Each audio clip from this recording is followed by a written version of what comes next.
different universities have responded to it. The commission has been successful, for example, to bring students of Ilocos Sur State Polytechnic from Boracay when they arrived in Clark. We worked with the local governments and the schools and were able to bring them back to Ilocos.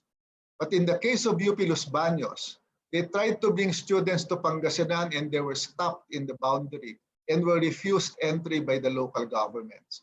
So this is a problem that is more complicated. We are using the sweeper flights of the Department of Tourism to bring them, but we are unsure whether they could go back to their respective provinces when they arrive in Manila or in other airports. So it is the universities that are coordinating this together with the commission. And if the situation in the place where they're stranded is okay, we recommend that they stay there and wait for the quarantine to be lifted. Next, please. As far as public universities is concerned, immediately upon the imposition of ECQ, many universities produced COVID-related products for frontline workers, for local governments, for government agencies, and for local communities. We are very proud of the work of the state universities and colleges because the products they produced provide immediate support for frontline workers, given that the demand for a lot of these products is very high, and even if you had money, you won't be able to pay it. So no more than 50 state universities and colleges have produced products and will continue to produce products, providing continuing funding for them to continue producing this for their communities. The state universities and colleges have been adjusting and preparing to the best they can to close the semester. The state universities and colleges are quite unique because almost all of them are using the new calendar. That means they started their semester in January. And when the ECQ was imposed, many of them were either in their midterm or have not even given their midterm examinations. So it is challenging the semester. They are now shifting to flexible learning to open in August.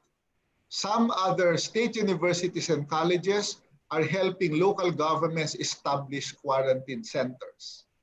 As far as the financial impact of COVID is concerned, it is negligible basically for Sooks and Looks, whether they open a little later because they have their own budgets. The impact will basically be in the difficulty in paying part-time faculty because of the no class, no pay policy. But we are concerned because there is a DBM memorandum that has been issued requiring all government agencies to implement a 35% reduction in the budget, including the budget for RA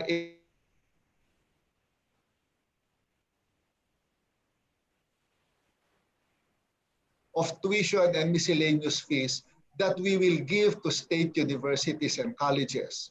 Without this income, they will not be able to operate many programs that they are running, or worse, we may be forced to allow them to collect tuition so that they will have income. We have written to the Department of Budget and Management that the position of the Commission is that the allocation for RA 10931, insofar as reimbursement of tuition and miscellaneous and tests, should not be included in the 35% reduction in the budget, because this is not technically CHED money. This is money that goes to CHED, so they can be reimbursed to the state universities and colleges or awarded to the students as tests. So we have submitted this position to the DBM yesterday. Next, please. This is the DBM National Budget Circular 580-2020. So this will impact not just RA 10931, but this will impact the individual state universities and colleges. This will constrain their ability to continue paying their job orders, their contractuals, and to be able to complete the projects that they are implementing for this year. Next, please. For private higher education institutions, the fiscal impact of COVID and for the late school opening is something that we must all study very seriously for the following reasons. Unlike state universities and colleges or public universities, majority, as much as 74% of private higher education institutions still use the old calendar, and therefore they are supposed to end in March and they're supposed to open their semester in June. Because of the limitations of ECQ, many of them will not be able to open in June and are projecting or planning to open in August. Any delay in the opening, including the proposals of some to move the opening to October or even later, will affect the cash flow of these universities and the potential revenue loss because they will not be able to collect any tuition. It could be as long as half a year if we move it to September.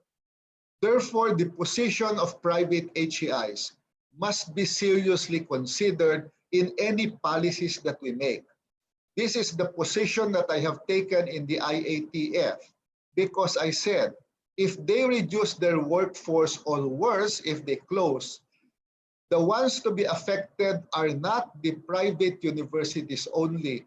It will create problems of access to higher education institutions.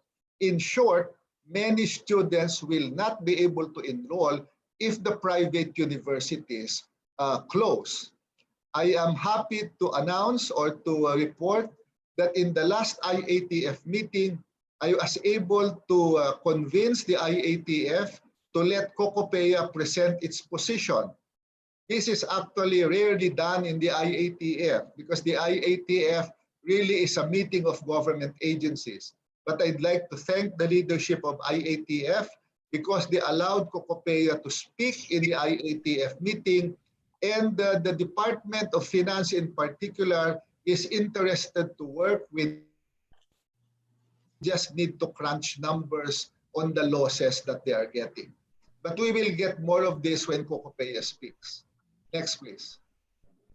What are the actions taken by the Commission? As I said earlier, we have issued guidelines. First, guidelines to end the semester. We are allowing flexibility for higher education institutions, both public and the policy of flexibility is really anchored on the fact that the situation of public and private universities are unique across the country in terms of the size of university, their geographic location, the diversity of their programs, and the start of their academic calendar. So we have instructed universities that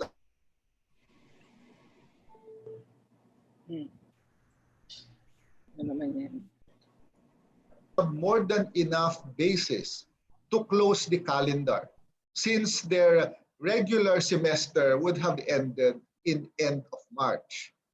We discourage in-person graduation given the continuing need for social distancing and the restrictions on mass gathering.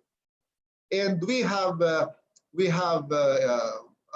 taken a position that for all CHED-recognized private HEIs, regardless of accreditation status, are allowed to exercise flexibility in determining the extent of adjustments for their approved calendar.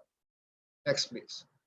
For the other universities that are using the old calendar, we are allowing them a maximum of 1 month to continue their semester after the lifting of the ECQ.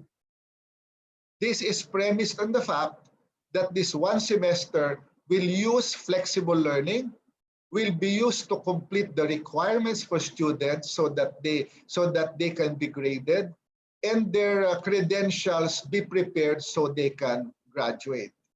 The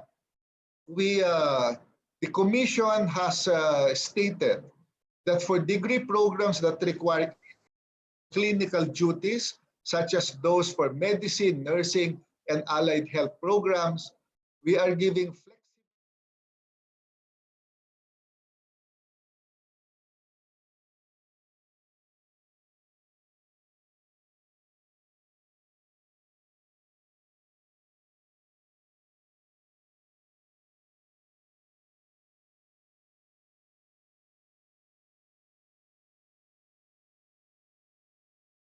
administrators and train for business continuity. All these are either being undertaken or will be undertaken by the Commission in the following months. We have identified funding sources for this, and we are now talking with providers on how this can be implemented. Next, please. We are forging agreements or have forged agreements with the following government agencies. We are talking with the DICT and the NTC for interconnectivity of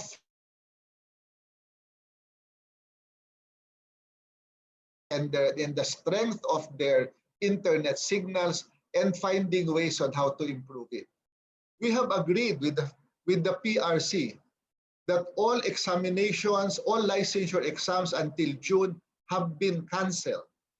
And those that are done only once a year will be rescheduled within the year. We are talking with Marina on the welfare of maritime students. We have agreed with DOLE, OWA, and DFA on the repatriation and return of our students. And we are ready to work with the House and Senate committee whatever laws and policies will be implemented or will be formulated and implemented in the next months. Next, please.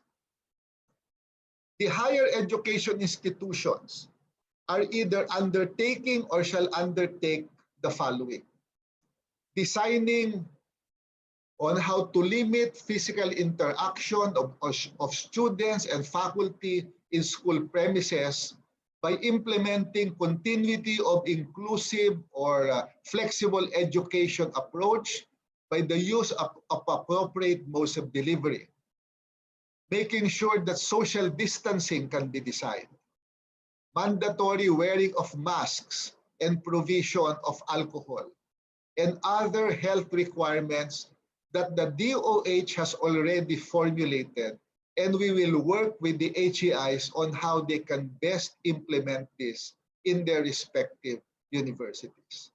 Next, please. HEI, balik. HEIs will have to comply with health requirements for disinfection. It's moving back, 2 bucks. There. To make sure that they use skeletal workforce or work from home arrangements. In the last meeting of the IATF, I was able to submit a resolution, and it was approved that for areas that are no longer under ECQ, that HEIs will be allowed to have a skeletal workforce to accept to compute grades, to issue credentials, and to prepare for the next school year. This was approved unanimously by the IATF, so we will be issuing an advisory on how this can be implemented. Next, please.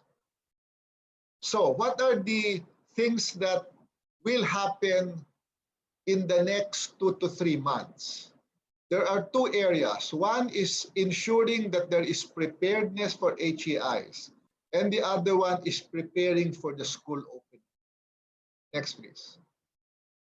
The proposed policy that I discussed with the IATF, and there were no objections to the policy that I proposed, is first, assuming legal issues are resolved. And this is the legal issue with respect to RA 7977 that sets the opening of classes between June and RA is quite interesting because it does not make any reference to CHED. And when the RA was approved, CHED had been created, but the IRR has not been approved. It is the position of the Commission that CHED is not covered 27. And therefore, we have more flexibility on the opening of classes. For example, we have approved the academic calendar for universities that have adopted a trimestral system. There are universities that are not covered by the strict 2-semester requirement. But assuming the legal issues are resolved, and we do this in consultation with the leadership of the House and the Senate and the Department of Justice, we are proposing a rolling opening of classes based on the delivery mode, compliance with health protocols, and situation on the ground. HEIs that are using flexible learning can open in August 2020. In fact, those that are using completely online learning, like Ateneo, De La Salle St. Benilde, can actually continue their semesters even if there's an ECQ, because it is completely online and therefore there is no problem of social distancing and the others. Other higher education learning and are planning to have significant residential or face-to-face learning can open in September or even later in areas that are under modified ECQ. All universities will comply with required protocols. Thank you very much, Mr. Chairman. Next. And I am ready to answer questions. Thank you.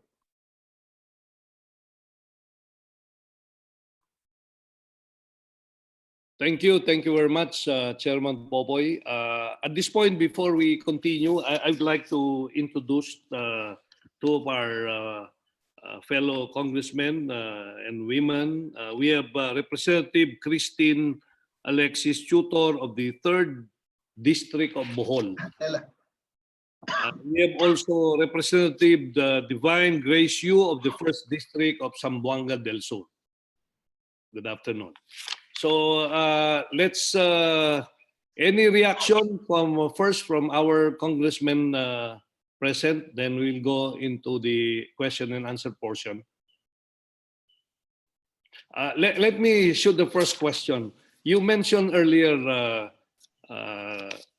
Chairman Popoy, that the 35% requirement of DBM to be used for COVID patients and other programs of the government is already, does this include the so-called for late release of the, if you have in the department or in the different SUCs? This is separate from the late release. Yes, so it's separate. Yes, the first thing that DBM did was to say the for later release will no longer be released, and those that you have not used, those that has not been released to the agencies will be subjected now to DBM action. The 35% is a requirement that in your MOOE, they will reduce it by 35, in your MOE, in your projects, it will be reduced by, or 35% will not be released. The funding for RA 10931 will be affected by this. That is what we are worried. because if you reduce by 35%, we will not be able to fully reimburse the tuition and miscellaneous fees of state universities and colleges, and not be able to release all the test money for 2020. So Yes. that is our concern. Yeah, I think this is the concern of all the departments in the country. If you will be, deducted, or the 35% will be deducted from your current budget, plus the provision in the GAA that we have, which is the for late release, no, will be not be released. So this means it would not only be 35%, it would be more than probably 50 or 60%. Even when you have a high percentage of your budget that is indicated that there are projects or programs for late release. Yes, Mr. Chairman, because remember in the 2020 budget for RA 10931 was reduced in the NEP. And we asked the help of Congress of realigning money so that the money for RA 10931 will be filled up in terms of the gap. And this was done by Congress. They realigned money to fill up the gap for RA 10931. That money which was realigned by Congress is classified as for later release. So if that is not anymore going to be given, as it is, the money for RA 10931 is already not enough. If you do not release an additional 35%, we are afraid to inform Congress that we will not be able to do a lot of things for RA 10931. So two areas: the realignment of Congress for the reduction in the NEP, which is not going to be released anymore because it is labeled as for later release, and the additional 35% that will not be released for the remaining money of RA 10931. Yeah, thank you very much. Any from our, we have Congresswoman Swansing. Can we ask you to shoot your first question? Yes. Thank you. Again, good afternoon sa lahat. I would like to commend Chairman Popoy de Vera for the very detailed presentation. Mr. Chair, I have one concern because in the stimulus bill, education has no budget at all. Unlike tourism, there's 43 billion. So how can we support SHED for that matter? Yeah, it's a little, in a sense, frustrating that when there are discussions on the impact of ECQ, the universities are sort of become a second thought. In fact, in the program of DOLE for employees who are not able to get or who will get the 5,000 assistance, the employees in private universities were also not included.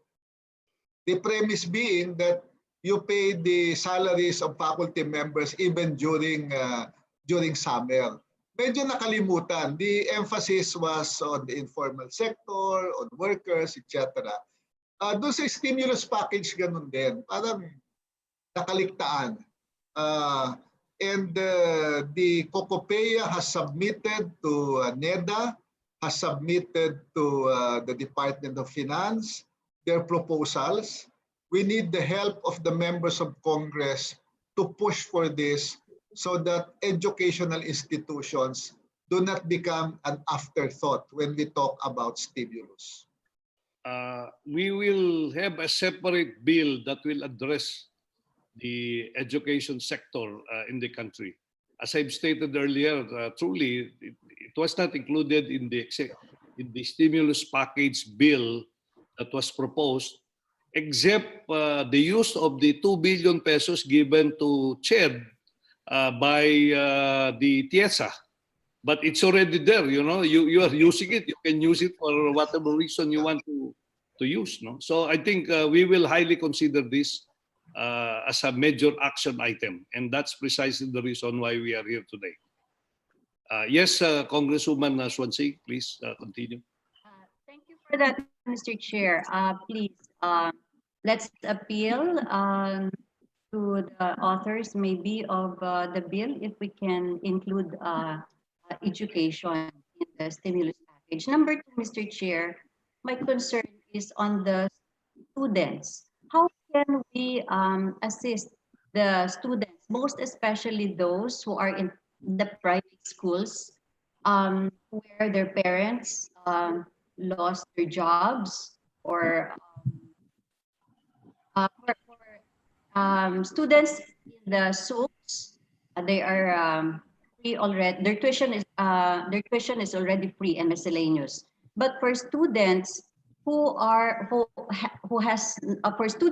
no choice but to study in the private schools, so how can the government assist them in their financial requirements?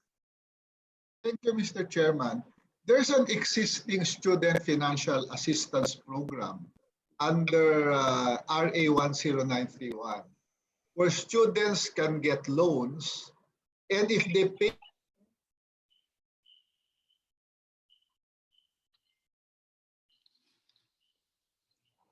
student financial assistance of CHED and UNIFAST, that can be accessed by students who need money to pay tuition, at least for the coming school year. There's a 1 billion peso fund. I was told that most of it has not been used up. So we would meet with the UNIFAST as soon as possible and see whether this can be relaxed, and under the Bayanihan Act powers given to the national government, whether this can be prioritized for students that are affected by COVID. So merong 1 billion. We're looking to increase that amount of 1 billion. But right now, that is the available money for short-term student loans. Thank you. Yes. Just a reaction, Mr. Chair. So maybe I just feel that 1 billion is not enough, considering the volume of the students who will be applying. So maybe we can also find a way for that. So, Mr. Chair, that's enough for the moment. I'll have the second round later. But before I end, I would like to express my deepest sympathy to the Secretary La Peña for the loss of USEC Gladys. Thank you, Mr. Chair. Thank you very much. Yes, can we now call on Representative Evie Escudero for her questions? Can you unmute your... Yes, that's right. Oops. That, you unmute it again.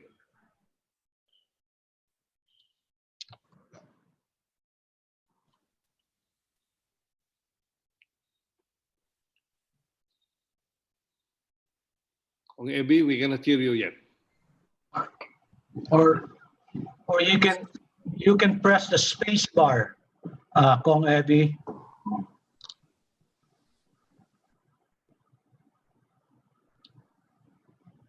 Mr. Chair, the host can unmute Tita Evie. While waiting for Kong Evie, I would like to call on Congressman Paul Daza. Okay, thank you, Mr. Chair. Good afternoon to Secretary La Peña and Chair De Vera, and to all our, and Commissioner Darilag. Just to clarify, Chair De Vera, on the 35% MOE reduction, all the reimbursement for tuition and the TES and other scholarship-related, financial-related assistance is under MOOE. Is that correct? Can I ask our CHED Executive Director, because there's a separate 10% reduction of what you can spend and another 35% for projects. So can we ask our CHED Executive Director to give the exact amounts? Can I ask Attorney Haro to respond? Yeah, Attorney Haro is recognized. Yes, sir. Sir, permission to speak, sir. So good afternoon, Congress Chairperson Go. In response to the question of Congressman Daza, as per the provision of the DBM, there will be a deduction of 10% for the MOOE, 10% for the capital outlay, and then 25% for the programmed appropriation, sir. So yung mga naka-program na po, yung mga nasa PAP na po, there will be a non-release of the 35% also. Yeah. So, because Yes. we don't have time to get to all the details, may we ask CHED to give the committee a report on the details on what the impact will be? Because I think at the end of the day, because DBM wants to pool funds for the COVID response and for post-COVID, my understanding is that the spirit of what DBM, IATF, the president, and Congress wants to do is to give a priority for funding for social amelioration related programs. So I'm sure most will agree that funding for the TES, which is our tertiary educational scholarship, and other financial assistance programs would be considered as such. And that will be easier, I think, Mr. Chair, for us to lobby to DBM that should not be included in the reduction, because these are all social services. So can we? To reply to Congressman Daza, we have submitted an official letter to the DBM.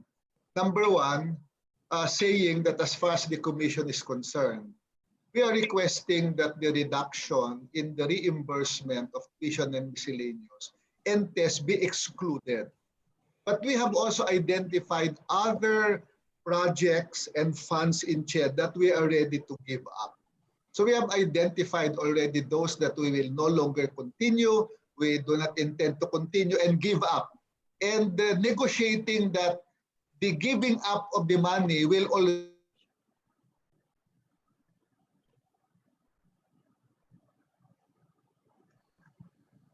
technically, the RA 10931 money is not really CHED money. It is money that passes through CHED, but it is money that is supposed to go to SUKS and LUKS. It's not, we cannot touch that money. It just moves through CHED because to CHED. And so it is not in a sense an agency expenditure. Because if we reduce the reimbursement of tuition and miscellaneous, the operations of SUKS will be gravely affected, because if you reduce the reimbursement of tuition and miscellaneous, that is the income that they use for their maintenance, for the payment of contractuals, part-timers, for operations of the school, etc. The impact is really going to be grave on state universities and colleges. But we can submit to Congress our letter to DBM, so that that will be the position that we are taking. Thank you, Mr. Chair. Before we continue, I would like to recognize Congressman Vic Yap of Tarlac. Good afternoon, Congressman Vic. So, Mr. Chair, so having heard that, because my concern is, I agree with Chairman De Vera, in the poorer areas like in Region 8 in my area, what if the effect will be many students in the private colleges and our state university may end up not enrolling, because if those funds are reduced, as you know, it's going to affect enrollment. So it's counterproductive. If you allow me, Mr. Chair, I don't know if maybe at the appropriate time, maybe the committee can, we can pass a resolution or a motion supporting the non-reduction of the financial assistance tuition related by the DBM. So we will take note of that, and we'll take the action probably at the end of this meeting, Congressman Paul. okay, Mr. Chair, one last thing. In the University of Eastern Philippines, which I represent, Mr. Chair, I'd like to get a answer from the CHED. The TES funds have only been downloaded for 2018-19. 2019 and 20, I was informed, hasn't been downloaded, given to the TES scholars for the UEP, and I assume that's for the entire Region 8. And also, the second semester 2019-20 tulong-dulong hasn't been distributed. Our office is getting a lot of messages on Facebook and texts and visits to our district office from students who are asking about their financial assistance. Yes, the test money for public universities is with the commission. We have downloaded it to the SUCs and LUCs that have complied with all requirements. But we're having a difficulty because many SUCs have not been able to comply with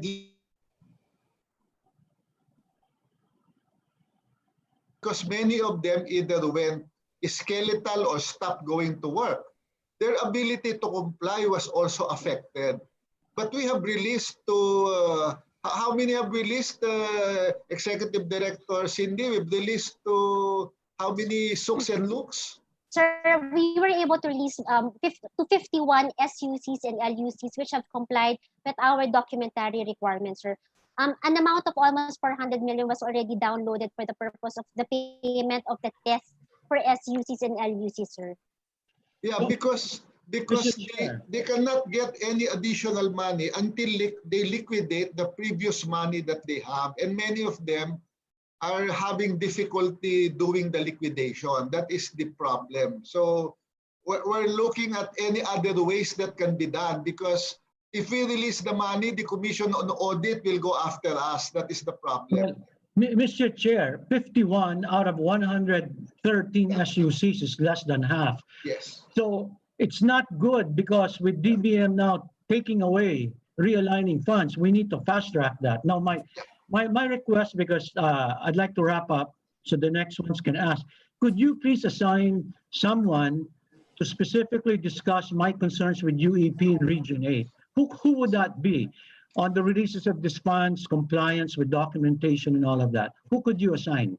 It will be Commissioner Darilag and Executive Director Haro, because Commissioner Darilag is the commissioner in charge of UEP, and Executive Director Haro is the OIC of UNIFAST. Okay. We're asking, in fact, we've asked PASOK already for help, but we're having difficulty. Many of the universities are simply not complying with liquidation requirements. And yeah, that is the problem. Could you give us a list, the committee of the SUCs not complying with the documentation?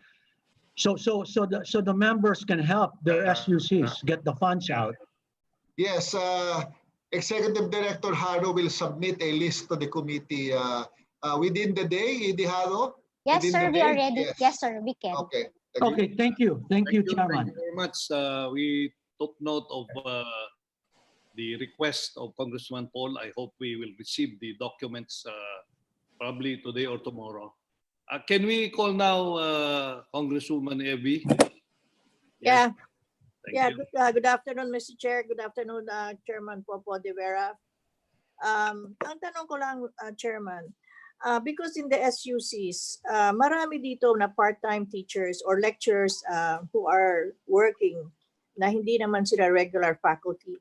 Do you have any plans about their paano na sila? I mean, that's some of them have all this ano lang ang kanilang income, and now they don't have any income anymore since the ECQ.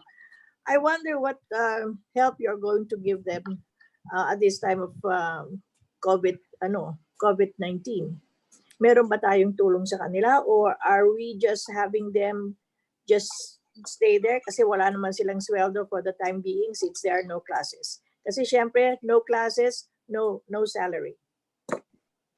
Yes, Yes, the first step we need to do is do an inventory by state university. Many of them have started doing their inventory.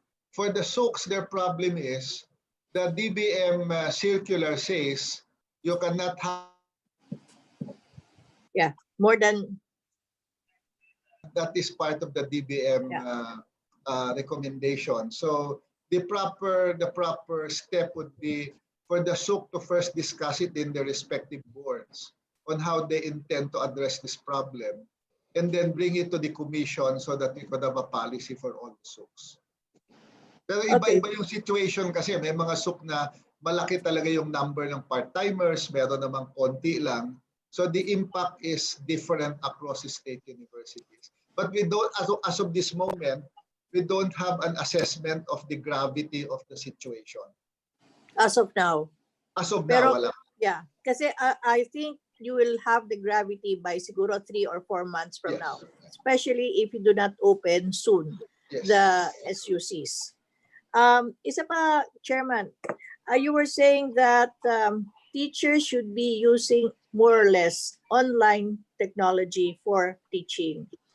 Ang problem ko dito is like, for example, in the provinces, especially in our case, mahina po ang aming internet connections.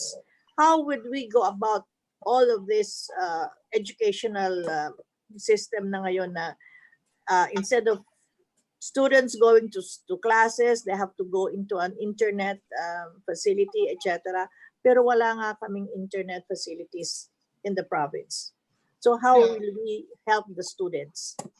The commission is using the term flexible learning, not online learning, because flexible includes both online and offline learning. In some of the universities during the ECQ, what the faculty members did was to develop learning packets that they gave to the students to do while they are at home. So these are take-home modular type activities that will compensate. Instead of going to the classroom, they can do it while they are at home. So that will address in some areas or in many areas the connectivity issue. Even in our discussions with the ICT, even in areas where the bandwidth is very weak, what can be done is to develop downloadable materials that they can download and use it in their homes or on their own free time. Ang problema ng connectivity is if you do full online. Because if you do live streaming, you do classes online, talagang hindi uubra ito in many areas of the country because of the connectivity issue. So the first thing we're doing is, we're working with the ICT and the SUCs to test what is their current connectivity situation. So pag alam na nila yung connectivity situation, when they redesign their curriculum and design how much offline or online they would do, it will now be anchored on the connectivity reality. Kasi if we wait for full connectivity to happen, we really won't be able to open classes. That is the situation. So we have to adjust on what is the available connectivity. Okay, next question, Chairman. Yes. Yung September opening nyo, would that be very safe already? My position in the IATF is the IATF works on a 15-day increment. So I said that is the position of the commission now, but that will be subject to continuing discussion in the IATF as the health situation is further assessed. We're working on it as of now. But some universities that are doing fully online, they can actually even hold classes full Actually, online. they are. Yes, like Ateneo is doing summer classes online, St. Pinil. Yung mga yun, wala na tayong problema kasi ECQ or no ECQ, they can do it. Yeah. But these are private institutions, Yes. no? I mean, we're talking about the SUCs now. Yeah. Yung SUCs, what we have done with the SUCs is we have done a Zoom session to discuss flexible learning. So Okay. we've done it with the university presidents so they can understand the fundamental concepts, the challenges. And the next Zoom session that we will have next week is a discussion on how to establish a learning management system. We're presenting to the presidents both the free system and the proprietary system. I think it is Mapua who will be doing the Zoom session next week to explain to the university presidents how they set up their learning management system using proprietary. That means, Chairman, that you're going to have all the faculty members change their syllabus, their curriculum, etc. And that would be you have to give them time for this, I guess. Yes, yes. Yes. So in other words, Because it's not easy to prepare all these kind of changes. Yun lang po, Chair. Thank you, Mr. Chair. Thank you, Mr. Chairman De Vera. Thank you. In other words, you are giving the option to the different SUCs to decide which approach they will take, but ensuring that the quality of education will remain in the various SUCs. Mr. Chair, Popo. Yes, and they must comply with the health protocols and standards and discuss with their local government. Kasi ang problema, ang isang situation dito sa ECQ that is problematic is how the local governments operate. Kasi pag naghigpit yung local governments, you know, even if you try to do a little bit of the residential mode, you really can't have any residential mode if public transportation is not available. So they really have to consult with local governments the whole time. Okay. Do we have other question, or probably we can ask our next resource person to present? Then Sa after, TESDA, Chairman, Mr. Mr. Chair. Chair. Sa TESDA, meron, Mr. Yes. Chair. we have our Director General Sid La Peña, who will present the situation in the technical educational program ng ating gobyerno. So can we call now? Mr. Chair, Yes, Mr. Chair, Yeah, okay, please. Who's the one? Sino sa kanila? Sino? Mr. Chair, Yes. Swansea. before we leave, Ched, I have one question for Chairman Popoy. Chairman, this is about the grading system. Because of the kind of learning and teaching that we have, because my daughter is, they're having a online learning. So whenever they have test questions, the teacher tends to give difficult questions just to avoid them for cheating. So what happened was the school decided that it will no longer be a number grading or a letter grading, but it's pass or fail. So do you consider that? Because especially for the SUCs, because that's under your authority. So do you have plans of migrating to that kind of grading system? That is covered by the academic freedom, the exercise of academic freedom by faculty members and by universities. Yung grading system, requirements, etc. We leave that to the universities, but we tell them that your decisions on the grading system must not unduly disadvantage students because it depends on the degree programs offered. There's a wide variety of degree programs offered by universities. You usually give a pass or fail if you don't have enough basis to grade. But the requirements per degree program are quite different.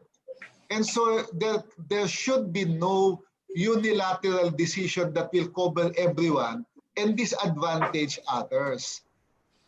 A pass or fail grade, it affects, for example, students who are looking or who are going after Latin honors. Those who want to be cum laudes, magna cum laude, summa cum laudes. You know, a cum laude or summa cum laude after your name determines what happens with the rest of your life. And if we unduly, take that away from students, we are disadvantaging them. There are those under scholarship who need a GPA to maintain their scholarship. There are those who need grades to go to medical school or to graduate school. So we say, consult with your students, because academic freedom is not an exclusive prerogative of faculty members.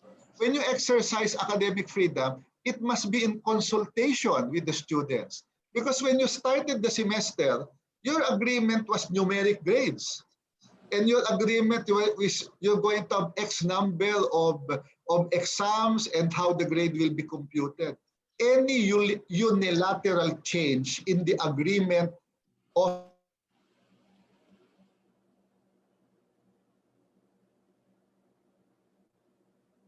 of universities to do, but they must do it with extreme care and caution.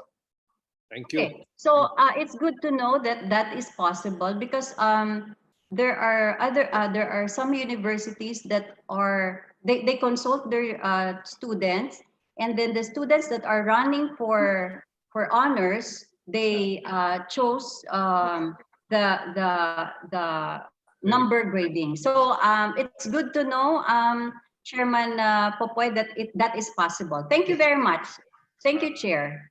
Thank you. Thank you very much. Now, can we hear our Director General of TESDA, Secretary Sid La Peña?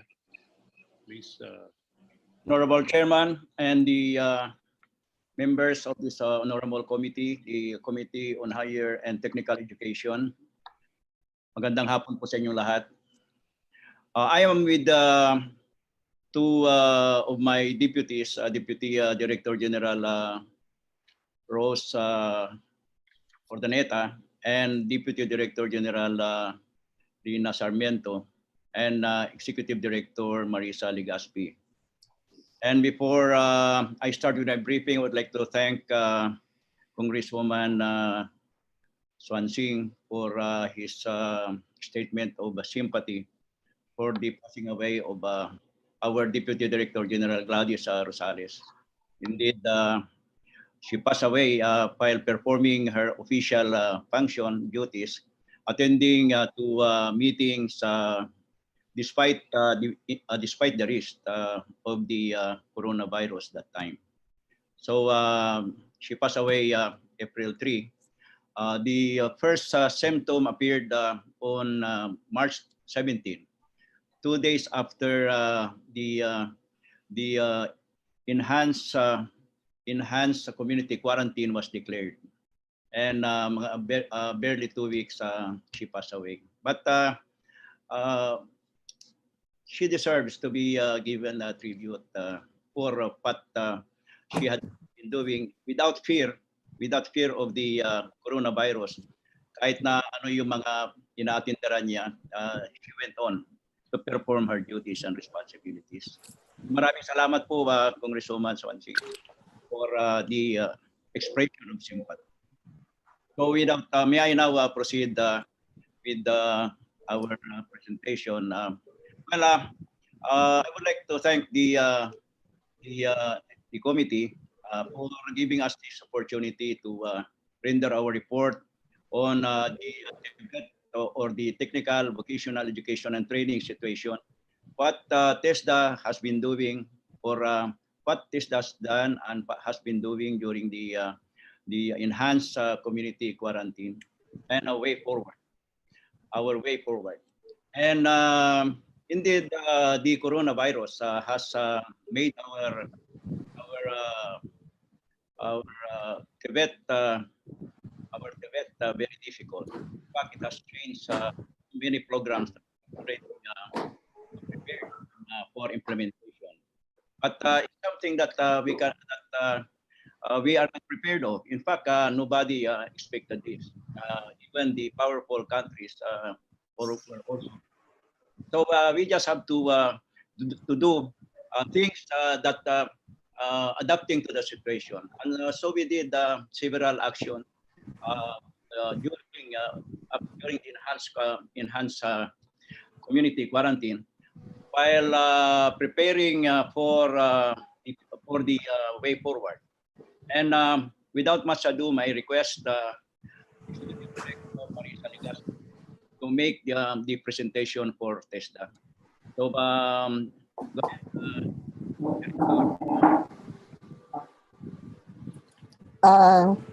Thank you, Secretary La Peña, and magandang hapon po sa lahat. With the permission of Secretary La Peña, please allow me to present the TESDA report for this committee.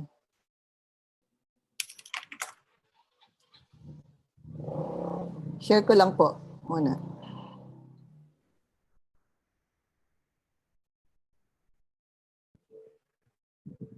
So as mentioned po, that the coronavirus has really now posed a more serious downside risk to all sectors and the global economy, including the Philippines.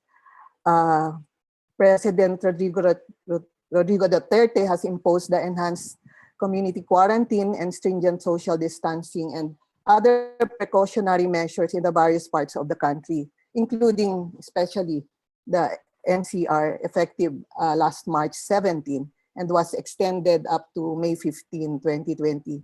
Recently, this coverage has been updated and improvements are observed in certain areas. The International Labour Organization report last April 7 stated that the COVID-19 pandemic has intensified and expanded in terms of its global reach. Full or partial lockdowns measures, travel restrictions, and business disruptions are now affecting almost 2.7 billion workers, representing around 81% of the world's workforce. In the Philippines, the Department of Labor and Employment has reported that more than 1 million workers are affected by this crisis. And so it is the major concern now we are facing are food, health, and job security, for which TESDA would like to contribute. So following the President's pronouncement, TESDA has issued the necessary memorandum circulars, in fact, as early as March 13 and March 17, declaring that all classes in both public and private institutions in the Metro Manila and those covered by the declaration are immediately suspended. And given these measures, we can characterize our TVET situation as follows. So there is suspension of all training and assessment activities nationwide. The implementation of all our scholarship programs have been stopped, and this will adversely deprive our target beneficiaries of the opportunities and also affect the expected output and fund utilization for year 2020. On a positive note, however, there is an expansion of the TESDA online program being in existence since May 2012. The promotion of the TESDA online program was intensified to make Filipino citizens more productive during the enhanced quarantine period. So the TESDA online program is available not only for students, but for all individuals who are interested to access this program.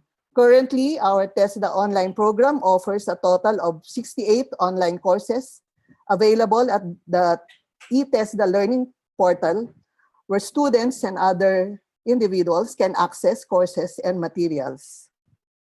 And this include the areas of agriculture, automotive, electronics, entrepreneurship, heating, ventilation, air conditioning, human and healthcare, information and communications technology, lifelong learning skills, maritime, social and community services, and technical vocational education and training. So enrollees under the TOP continue to increase at an average of 1,300 registered users per day. The promotion of this program has attracted significant attention, which affects the capacity of the system.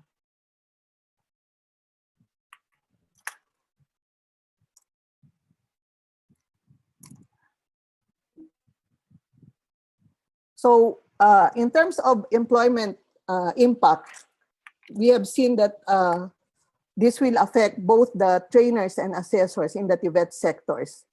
And I will give the details later. In terms of the industry sectors, there are sectors that will be negatively affected, particularly tourism, education and training, transportation, and construction, at least for the period of the ECQ. However, there are also sectors that can benefit or can be maximized, and this is in the area of the information and communication technology, because of the use of the online platforms and the demand for more e-services. Agriculture, the disruption caused by the pandemic is being experienced and in the whole world, and this directs a country to strengthen the agriculture sector to ensure the availability and sufficiency of food for the people.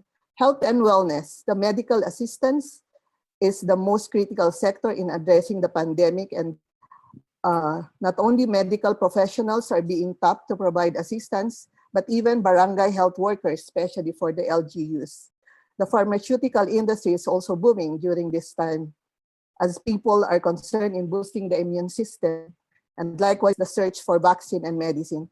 The manufacturing sector, at least for the basic essentials, there is a demand, and we expect that this will also continue as quarantine is lifted.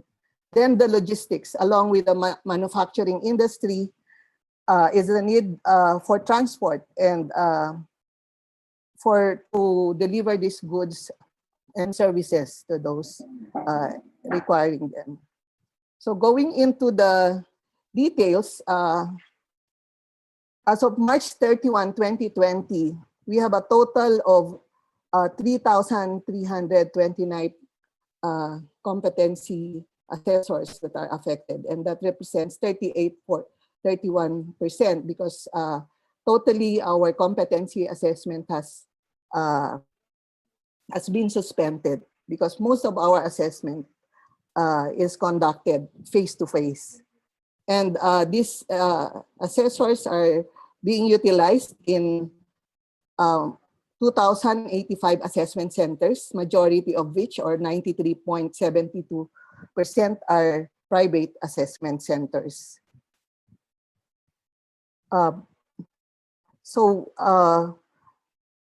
We have received requests also for assistance from these affected assessors, but at this point, our budget or our authority to spend the budget is limited to our training and assessment services. So what we have done is to refer them and to ask assistance from the DOLE, and to refer them to the COVID adjustment measures programs of the DOLE, and also for the Social Amelioration Fund. Some TBIs are also considering the adoption of online or blended learning methodology for its operations. And this is part of the plan that we are moving forward. So this table shows the details of distribution of affected number of competency assessors by region, the largest of which, of course, goes to NCR, registering 46% of the total assessors. Now, the next table shows the distribution of assessment centers by region. And as you can see, 93.72% of this are private assessment centers, and a majority also are in the National Capital Region. Now, in terms of impact on employment, we are talking about a total of more 4,044 public and private institutions with 24,227 registered or national Tibet trainer certificate holders. Out of the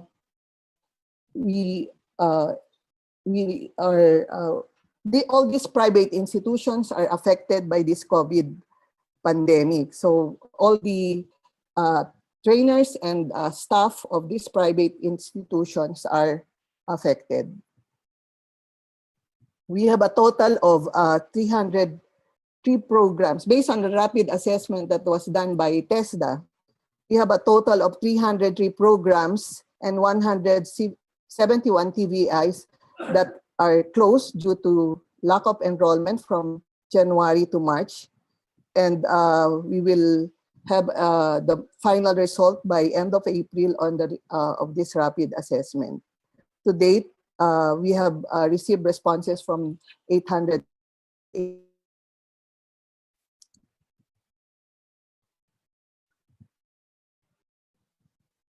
So this is the distribution of our National Tibet Trainers certificate holders. These are the authorized Tibet trainers that deliver training in our public and private institutions. But note that not all these trainers are permanent employees of the TVI. Some of them are on call or on a project-based basis. So, and all of them, whether permanent or contractual workers, are without work, except for the public Tibet trainers, those, especially those that are employed in our own TESDA technology institutions.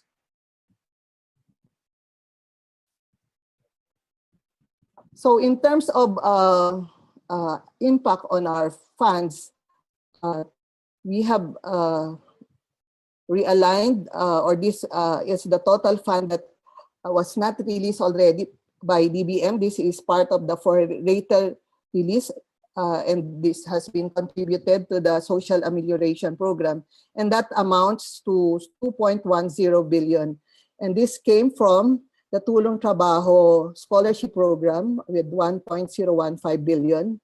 A certain amount of from our TESDA Training for Work Scholarship Program at 875 million, 200 million for the Special Training for Employment, and 10 million for Kabuhayan, Barangay Kabuhayan Skills Training Program.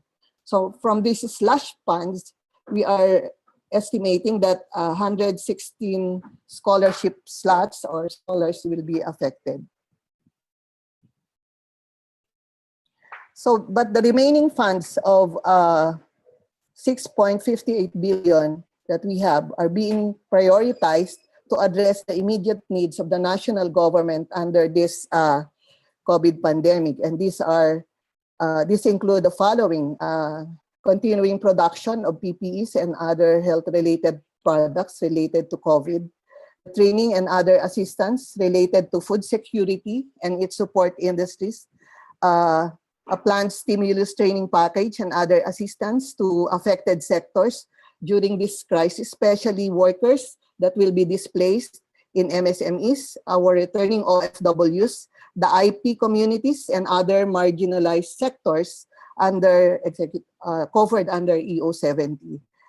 And also the need for capacity building programs for our trainers to shift them to the delivery of more flexible training arrangements, including online and blended learning systems. So in terms of numbers, these are the affected scholars because of this pandemic, both because of the suspension of classes and later on the reduction of budget. So before the pandemic, we have ongoing training or scholarship program, and these numbers to 44,438. So when the suspension was declared, all of them has stopped schooling and will continue on after the ECQ, or we are also assessing whether some of the programs can be delivered blended or online. So if purely online, then that would be authorized. So those are the things that are being studied.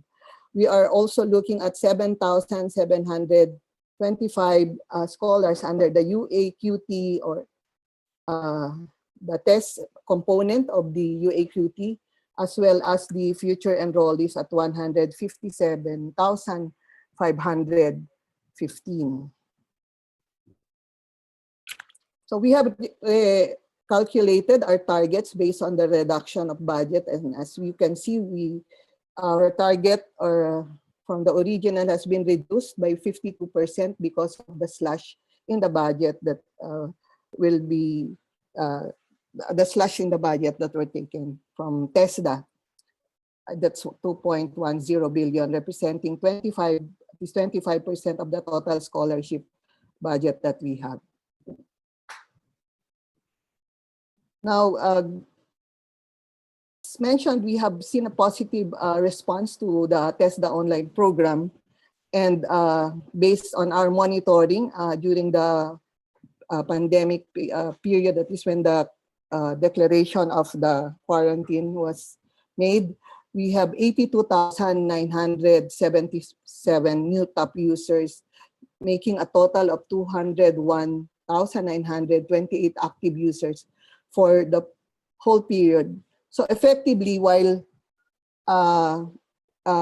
we say training has been suspended, there are still ongoing training program through the TESDA online program. At the same time, our TESDA technology institution has also continued to train, especially those in the areas that are not covered by the enhanced community quarantine. And it's our TESDA technology institutions that continue to do the face-to-face training, observing all the necessary health protocols prescribed by IATF, and they are responsible for producing all the assistance that were given by TESDA to the frontliners and our other personnel who are involved in this securing peace and order also in that area. We continue to provide also even for IP communities who have provided these services. So in summary, this is the total figure that we have as of the latest, and this is continuing. 239,632 face masks, 22,000 face shields, 2,726 protective suits, 60 goggles, sanitizers, and some of our training institutions are also developing prototypes for ventilators and also portable wash lavatories. So innovations are also being observed among our TESDA technology institutions.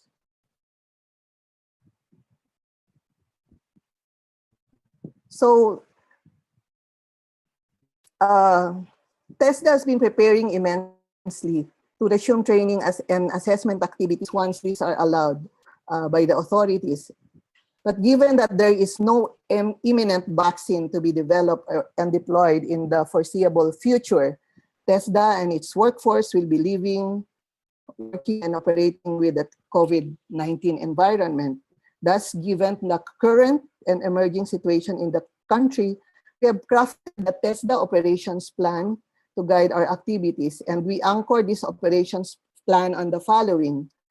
The NEDA has proposed a three-phase approach to mitigate the social and economic impact of the coronavirus, and we have adopted on modified basis these three phases. We call phase one as the survival phase, which focuses primarily on health-related efforts to curb the effects of the virus, and this covers the period March 17 to April 30. Then phase two, the transitional phase, focuses on rebuilding consumer and business confidence that will last until end of June. And then phase three will involve the resumption of the new normal state of economic activity that will be for the period 2021 to 2022. So this figure is based on the reference that we got from the IATF. Of course, this will be modified accordingly given the new declaration of extension to May 15 of the ECQ, as well as even the protocols that will be observed along this line. So, under the TESDA operations plan, the agency aims to train and prepare to live, work, and operate within the COVID-19 environment. TESDA shifts its focus to contribute to the nation's food security and be able to adapt to a new normal state in carrying out its mandate in providing skills to Filipinos and a job and livelihood after. We call our TESDA operations plan as TESDA Abot Lahat, Tibet Towards a New Normal. So in accordance to the three-phase program of intervention proposal for the mitigation of the social and economic impact of COVID-19, this operations plan is covered under the, it's anchored on the three phases mentioned earlier. So the following considerations shall guide the implementation of our operations plan about TESDA Abot Lahat. One is to provide support in ensuring food security, availability, for affordability by capacitating communities to become food production sites, provide support to communities to build their capacities in preventing and suppressing further transmission of COVID-19 virus and responding to other health concerns, address the needs of the disadvantaged, vulnerable sectors by providing the necessary sectoral basic services, especially skills training, in which the actions of the government are sector sensitive as to their sectoral needs. Maintain the economic stability of each region by capacitating the MSMEs and supporting their skills requirements. Assure industries with ready quality workforce by producing competent and work-ready individuals.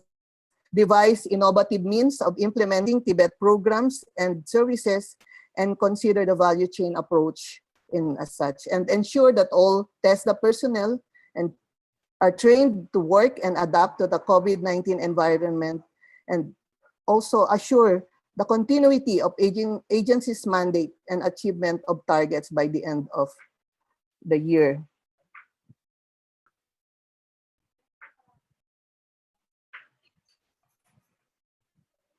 Is that okay already? Continue lang, sir. Okay. So our OPLAN objectives are anchored on TESDA's mandates. One is ensuring that our policies and plans are relevant to the new normal, and that we will develop innovative and flexible regulatory programs that are adapted to this new environment and the changing needs of the Tibet sector. And we will design and implement innovative and accessible TSD programs that meet the needs and strengthen the requirements. The change is now how training and learning will be delivered under the new protocols will of course require support for this system, and this will include the recognition of prior learning, our adoption, our intensifying our portfolio assessment, online assessment, capacity building, as well as support for ICT related services. And in fact, we are looking at also the need for massive investment in ICT infrastructure, especially now that we are moving towards maximizing the use of technology in the delivery of training and assessment. So we have already crafted and later the details of which are in our operations plan, and which can be looked at eventually. So yun lang po, maraming salamat, Mr. Chair and Secretary. Thank you very much, Director Legaspi. Before we continue, I would like to introduce the other members of Congress who are present. We have Representative Joel Garcia of the 2nd District of Bataan. We have also Congresswoman Maricel Natividad Dagano of the 4th District of Nueva Ecija. So, siguro before we continue with the question and answer part, I would like to ask the President of the Philippine Association of State Universities and Colleges, PASOK, as well as the President of COCOPEA and also the ALCOCOA. We'll start with Director Tirso Ronquillo of PASOK to come out with his presentation. Yes, Director Ronquillo. Oh, yes. Dr. Ronquillo, yes. Can you unmute your... Okay, so good afternoon, Chairperson Go of CHTE and Chair Deber of CHED and all other commissioners who are present, the members of the CHTE, to all of you, magandang hapon po. Our staff from PASOK will share on screen the presentation.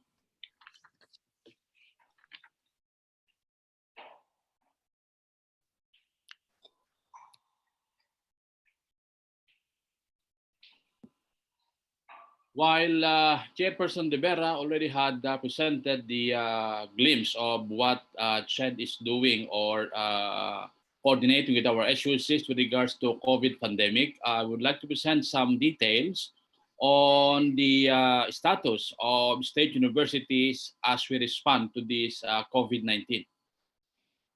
Next slide.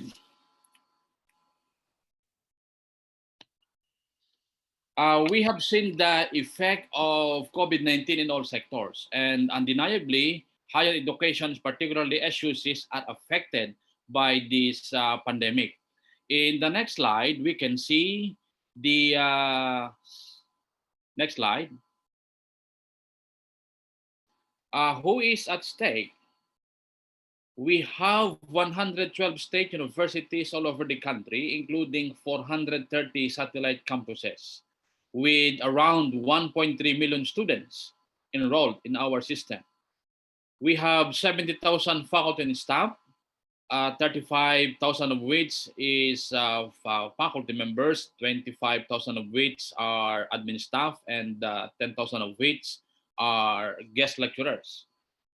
25, we have nearly 26,000 job orders and contract of service workers, and we have around 300,000 graduates this year whose employment prospect becomes uncertain. So this is the general scenario in our state universities and the number of faculty, staff, and students who will be affected, who are getting affected of this COVID-19. In the next slide, I would like to present briefly the summary of what state universities are doing, and we have already, this was presented by Chair De Vera.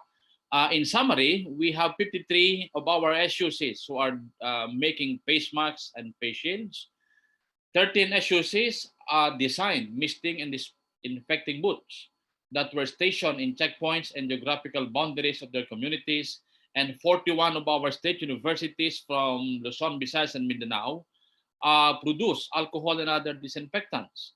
19 of our SUCs produce and donated full sets of PPEs in different hospitals. In the next slide, 10 SUCs provided financial assistance to students stranded in dormitories, and 4 SUCs offer the use of our facilities as lodging facility for medical frontliners. 39 SUCs already delivered food packs to students stranded in our dormitories, and 6 SUCs provided transportation services. And 10 of us made infographics and educational materials, while 4 SUCs offered medical services for patients during COVID-19 pandemic. In the next slide, let me present to you the impact of this COVID-19, some of the felt impact to our students. The full online learning education is not feasible due to limitation of electronic equipment and internet connectivity among students, especially those residing in rural areas in many of our campuses. Stranded students and faculty members are still in the campus due to lockdown. There is no allotted budget for this pandemic situation for the daily foods and needs of those stranded. So currently what we're doing is we are mobilizing our student council, even our PTA, even our alumni association for the fund drive so that we can support our stranded students in our dormitories. Economic incapacity of parents to support students' financial needs in the case of resumption of classes. While many of us or some of us already ended the semesters or the second semester, still many of us are intending or have planned to resume the classes or the semester, the second semester, once the ECQ is lifted.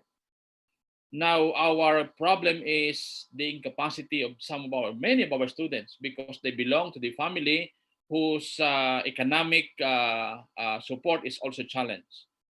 Universities have OJT students affected by ECQ and are currently stranded in places outside the region, and some who are located outside the country.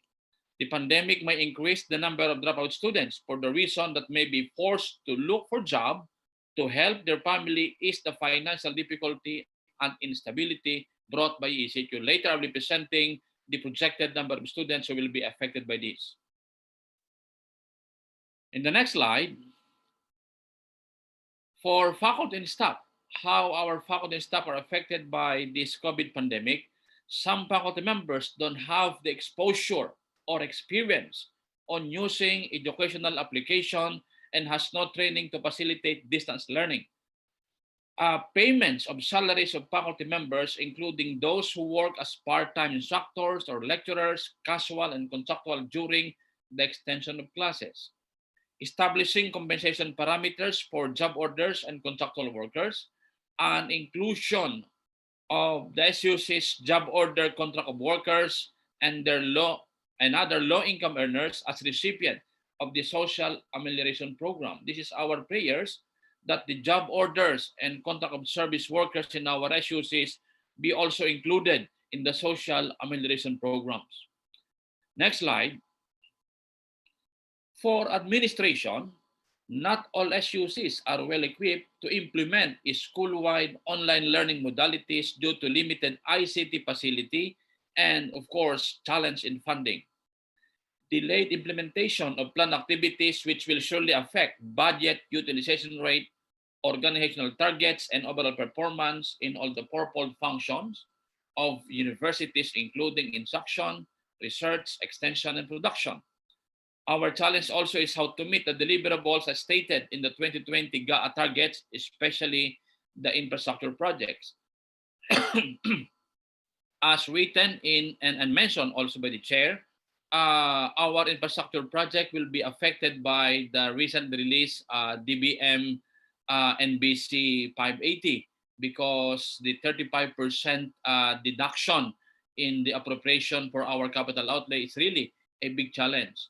Mr. Chair, I would like, of course, to manifest that the infrastructure project includes even ICT infrastructure in some of our SUCs, which we are already, which will really needed as we face to transition to this flexible learning.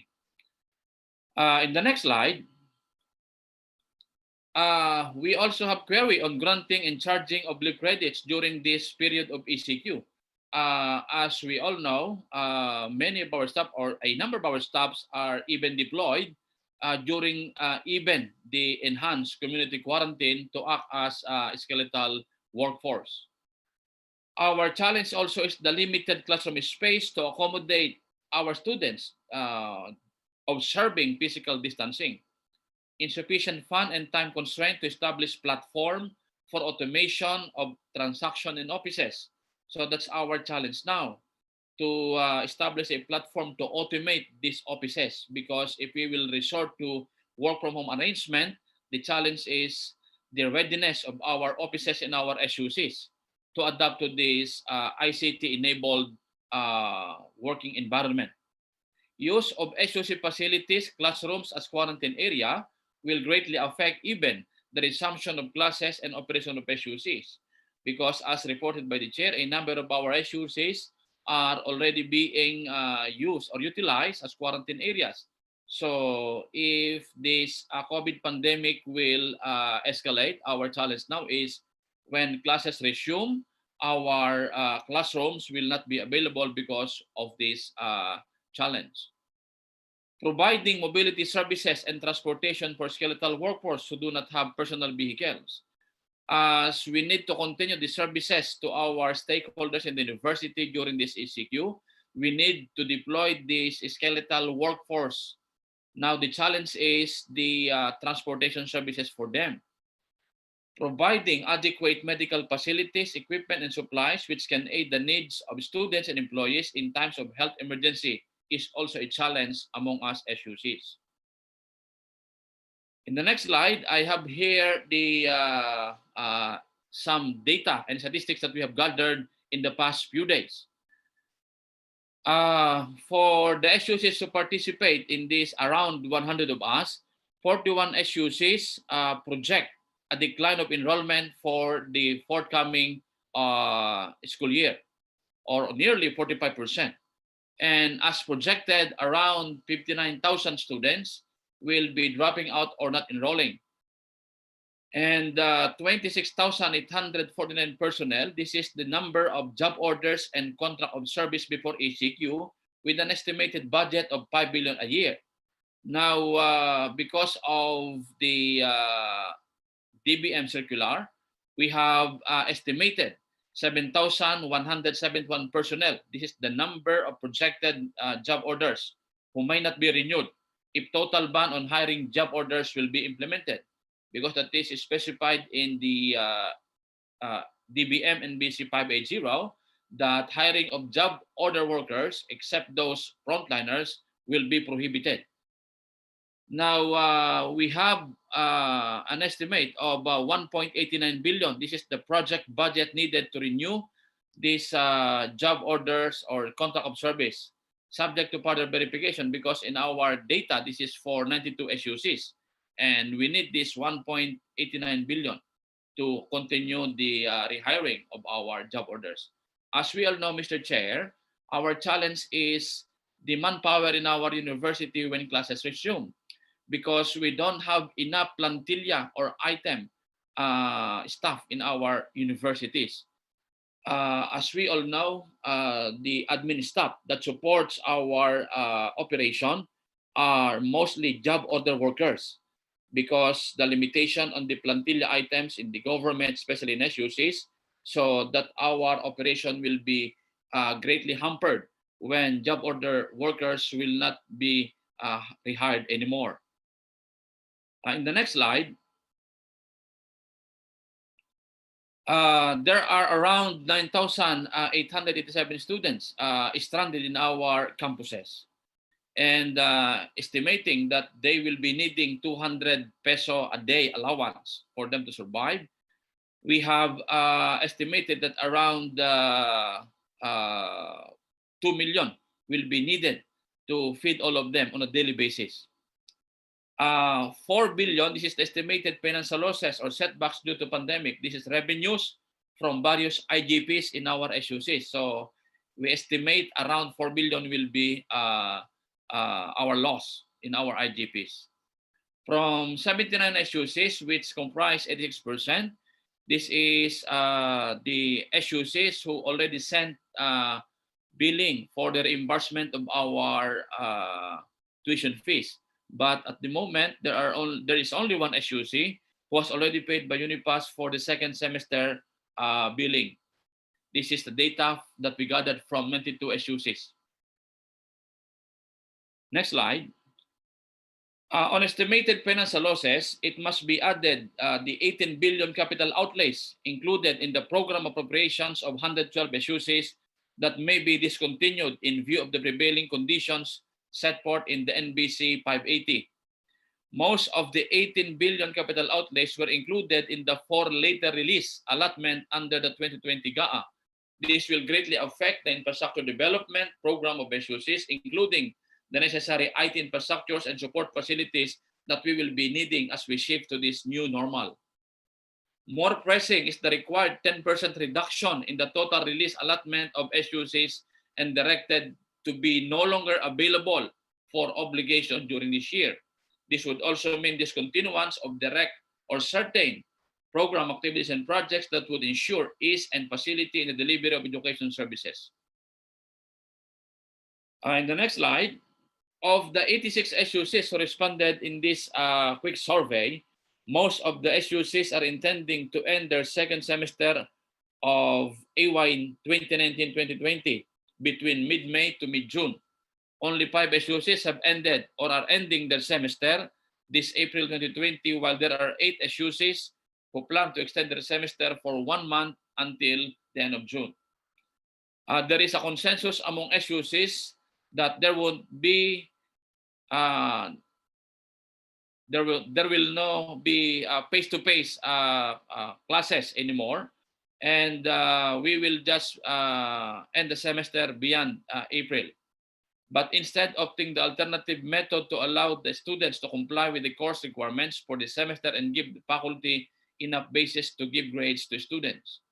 We vary in our approach as written in our academic freedom for faculty members and university and even students.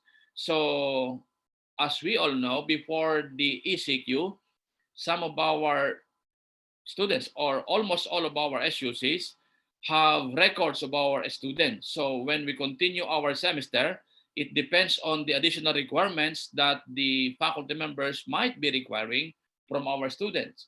So we even advise our SUCs to somehow relax or give leniency on the grading systems that they have in our SUCs so that our students will be able to cope up with the requirement of their respective courses.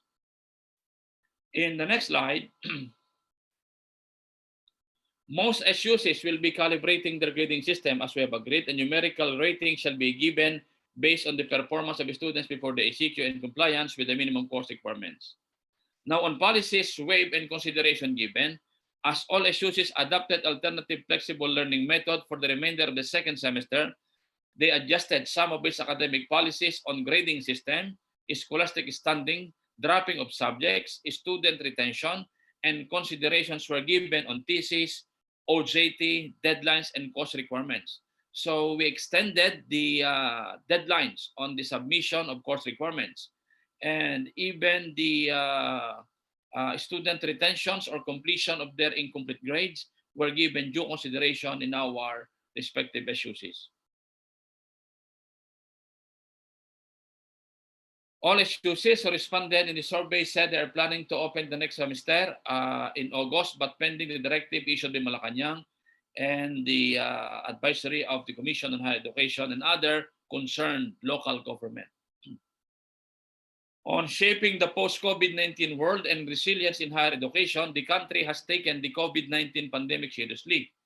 Increasingly, SUCs are actively participating in joining efforts of the government to mitigate the impact of the pandemic. Some of the faculty members are striving to participate in high-end research towards finding vaccination or cure for the virus.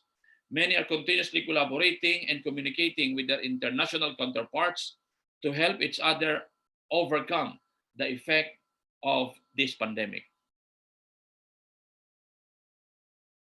On shaping the post-COVID-19 world, to continue, in light of the Industry 4.0, Education 5.0, and Society 5.0, some universities have already begun making the shift to new normal, that is using new modes of technology-mediated and technology-enhanced teaching and assessment, nano courses, etc.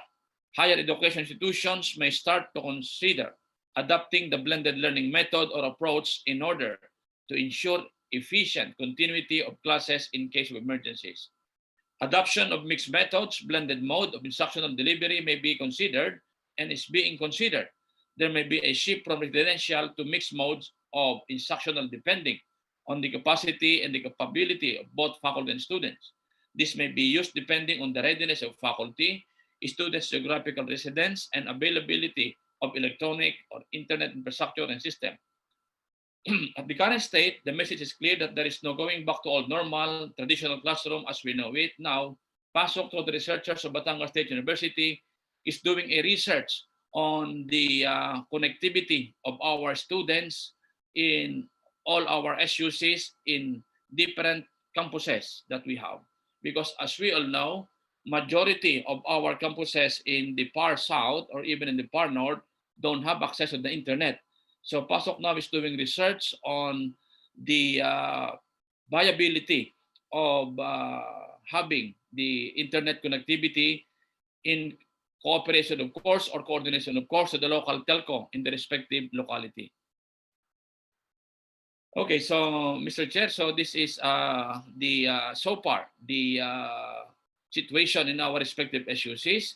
And rest assured that our respective SUCs, together with our faculty and administrative staff, will continue to support the government in the best way we can so that we together heal as one. Thank you very much, Mr. Chair. Thank you. Thank you very much, our Dr. Tirso Ronquillo, for your presentation. I miss kanina si General La Peña. He might have some closing message, Director La Peña. Meron po kayong closing message after the presentation of Director Bigaspi?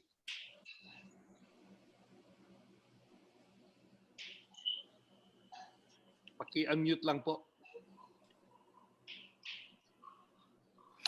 Wala na, Your Honor. Salamat po.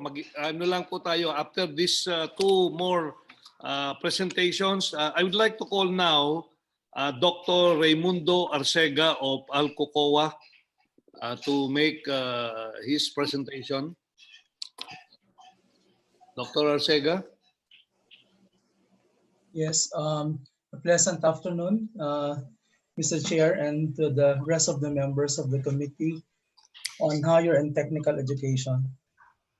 Allow me to share with you our response mechanism in local colleges via PowerPoint presentation.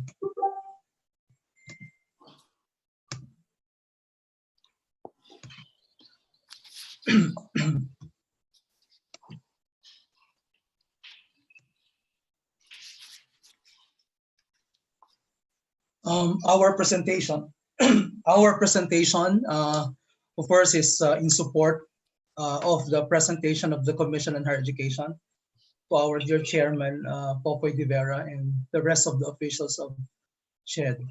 In brief, allow me to share with you LCU's response mechanism to COVID-19 pandemic. Immediately after the extension of the quarantine in Luzon and in the rest of the parts of the country, we were forced to meet all local colleges and universities in the Philippines. Current LCU statistics, we have right now 106 LCUs in the Philippines.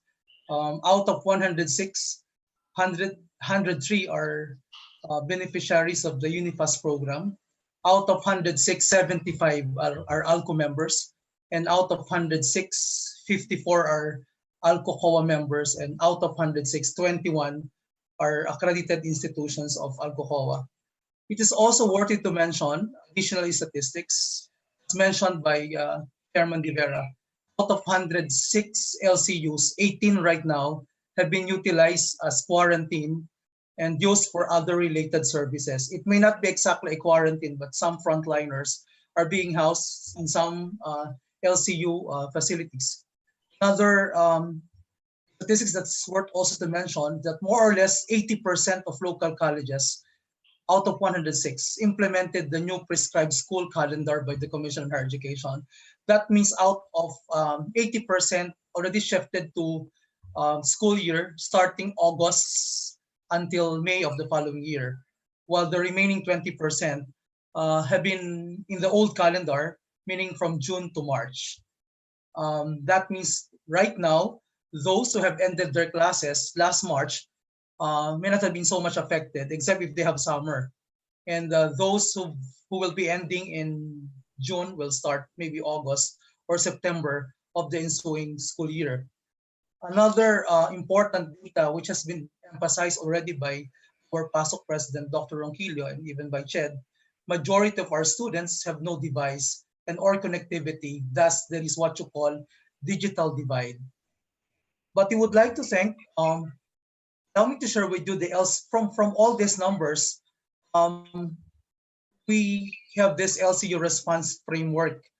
How are we, LCUs have been affected, particularly in 4 major areas. In terms of governance and administration, we were affected also in terms of curriculum and instruction. Third, we were also affected on areas of students' development. And finally, not that we're affected, but this COVID-19 pandemic became our opportunity for research and community extension. So to the honorable members of the Committee on Higher and Technical Education, our response is anchored on 4 major areas: governance, administration, curriculum, students development, research, and community extension, and allow us to present to you our strategic action. It's been our response to COVID-19 pandemic on areas of governance administration. It motivated local colleges to realign its budget, its annual investment plan. There's maybe for some LCUs, they don't have so much budget on IT and on other online resources. So we've advised our local colleges to revisit the approved annual investment plan, try to find out how they can realign the budget to be able to support the government's call, particularly of CHED, to embrace flexible learning, blended and seamless learning. Second, we have to fund faculty trainings on online instructions and blended learning. There has been trainings designed not COVID-19 related, so we have to make use of these budgets, convert it to training programs that would definitely address issues relating to faculty development and competencies. We have to agree that not all faculty today are IT enabled or are even ready to embrace flexible learning, digital learning or online learning. Another item under governance, we have to come up also with incentive and rewards for participating academic staff who've embraced flexible learning conscientiously. Also, we have to collaborate with the city and barangay officials as well as other stakeholders in the deployment of instructional program and materials. Earlier, it was mentioned that not all students have device and connectivity. Based on our survey, some have device and connectivity, but there are only few numbered. Majority have device but no connectivity. And there are also a number of students who have no device and at the same time no connectivity. And the only way for us to reach them under flexible learning would be to bring the instructional materials maybe through their barangays to be able for them to finish the current semester. And we've also requested local colleges and universities to submit reports to us for eventual transmission to transmittal to CHED through ALCO and ALCOCOA. We have to help CHED monitor 106 local universities in the country. And we have been involved in the different government and NGOs initiated survey. It's worthy to mention that we received a survey form from the Committee on Higher and Technical Education of Congressman Go, I guess a week ago. And we also received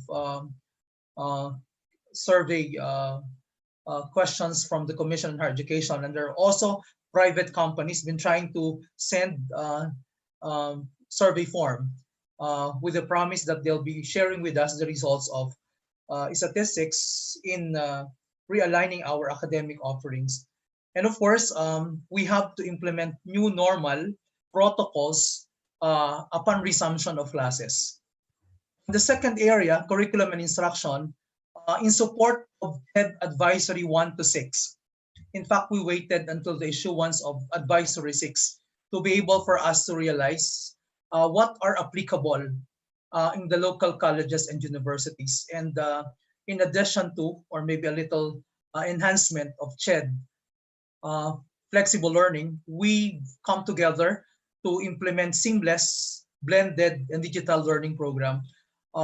What makes seamless different from the two others? Kasi ho, may mga provincial local colleges na mahina ho talaga ang internet at may mga bata ho talagang walang cellphone or walang laptop. Pero hindi ho kasi po pwede na hindi sila mararating ng education service in the mid of COVID-19 pandemic. So when we say seamless, we have to collaborate and we have to be in partnership with the barangay officials to be able for us to reach our students who are not situated in the same location in our desire to bring education to them. Specifically those that are still implementing the course offerings for the second semester. Second, on curriculum and instruction, I guess seamless, blended, and digital. We've advised local colleges to conduct institutional survey to determine the current status of our students. The survey will tell us who among from our students in real numbers have device and connectivity. The survey will allow us to identify who have devices but no connectivity, and the survey will allow us to realize who have no devices and connectivity. Only after the survey, that's the third action we've advised everyone to take in LCUs, create academic plan, but academic plan drawn from the survey results.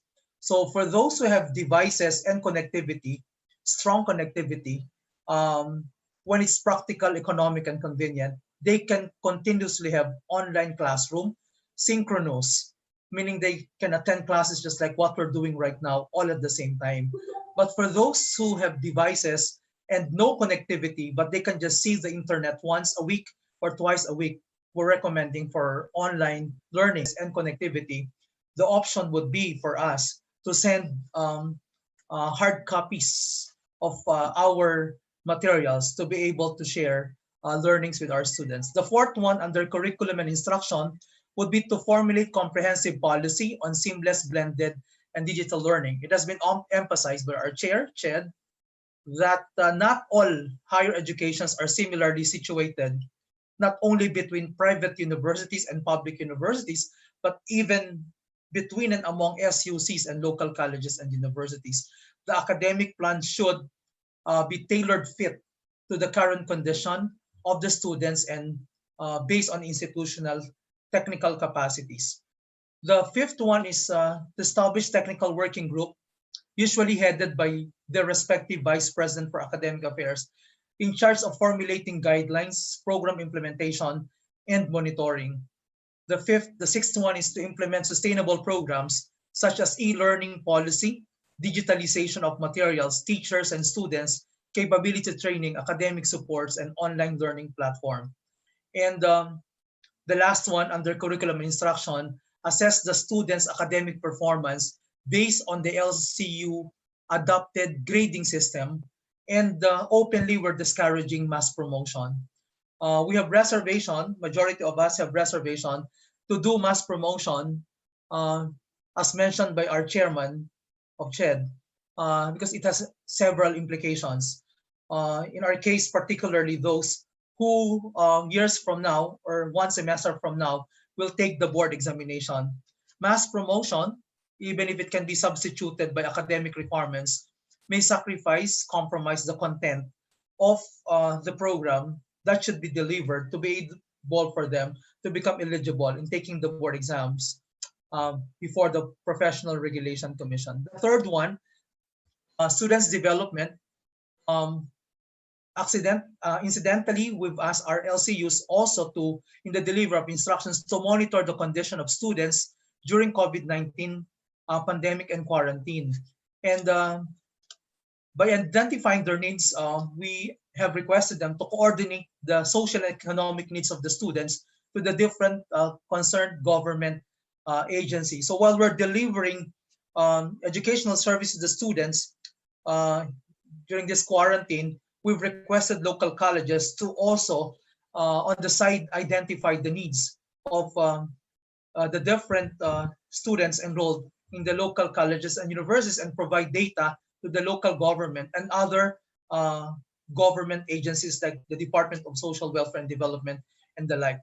The second one mentioned by our PASOK president, to provide assistance to the stranded students. The numbers of PASOK is about 9,000 plus, as mentioned earlier. Fortunately, our numbers is not about 9,000 because as local colleges, most of our students are located in the same locality where local colleges and universities are operating. Not like in the case of SUC, it's provincial in scope and people are located in different places. So I've seen the PASOK report, it's about 9,000. Ours is not that much, not even 1,000, based on our assumption. And of course, in support also of CHED original instruction to postpone or cancel graduation ceremonies and other mass gatherings. Next would be to facilitate release of graduation credentials. And the last one, upon resumption of classes, conduct of debriefing session to be able to take care of our students' mental health, and so with the faculty members.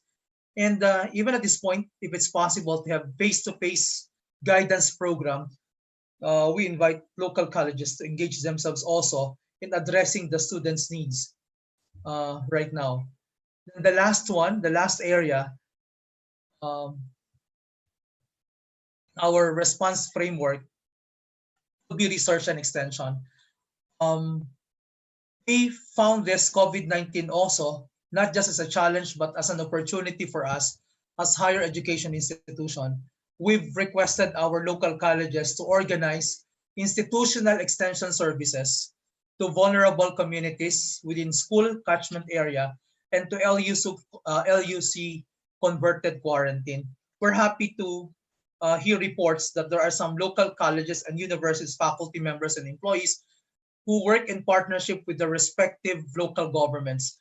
So they been helping local government units in the packing of reliefs, in some communication related functions in the local government. Like in the case of Pamantasan ng Lungsod ng Muntinlupa, under the leadership of Dr. Elena Presnedi, they've been in close coordination with the city government. Governor Alfonso Ditan College in Mindanao has been tasked by, not tasked, but they volunteered to also help the provincial government and the city of Tangub. And at some point, they're the one managing the communication affairs of the city. So we found this COVID-19 as an opportunity also to bring education in the community, translated into community services. Of course, the second one on the research and extension is to intensify volunteerism engagements among faculty and employees. And most importantly, now under COVID-19, this will give all faculty members and other and higher education institutions to make use of the research centers as the research provider for all those who need it. Prioritize research initiatives on information and technology, teaching and learning process, online instructions, even food security, and other COVID-19 related research agenda. So what are the other, in closing, what are the other ALCO-COA initiated undertakings? Number one, we've been conducting for free web seminar and other virtual learning interventions to our local colleges and universities.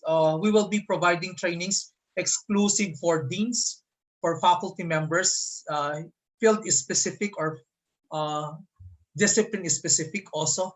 And second, we will be conducting our ALCO-COA virtual research congress that we used to have face-to-face. We need to process the data that we're getting right now to be able to help some agencies or some frontline providers to be more scientific in formulating decisions to help address issues related to COVID-19 pandemic. And of course, for sustainability and to motivate participating local colleges and universities, those who've implemented flexible learning, force one to shed instruction, and those who will be implementing seamless, blended, and digital in whatever form, we will be giving incentives to local colleges. We've launched the search for the best LCU seamless blended learning implementer. We've allocated 200,000 to give to those who will win in the best LCU seamless blended learning implementer.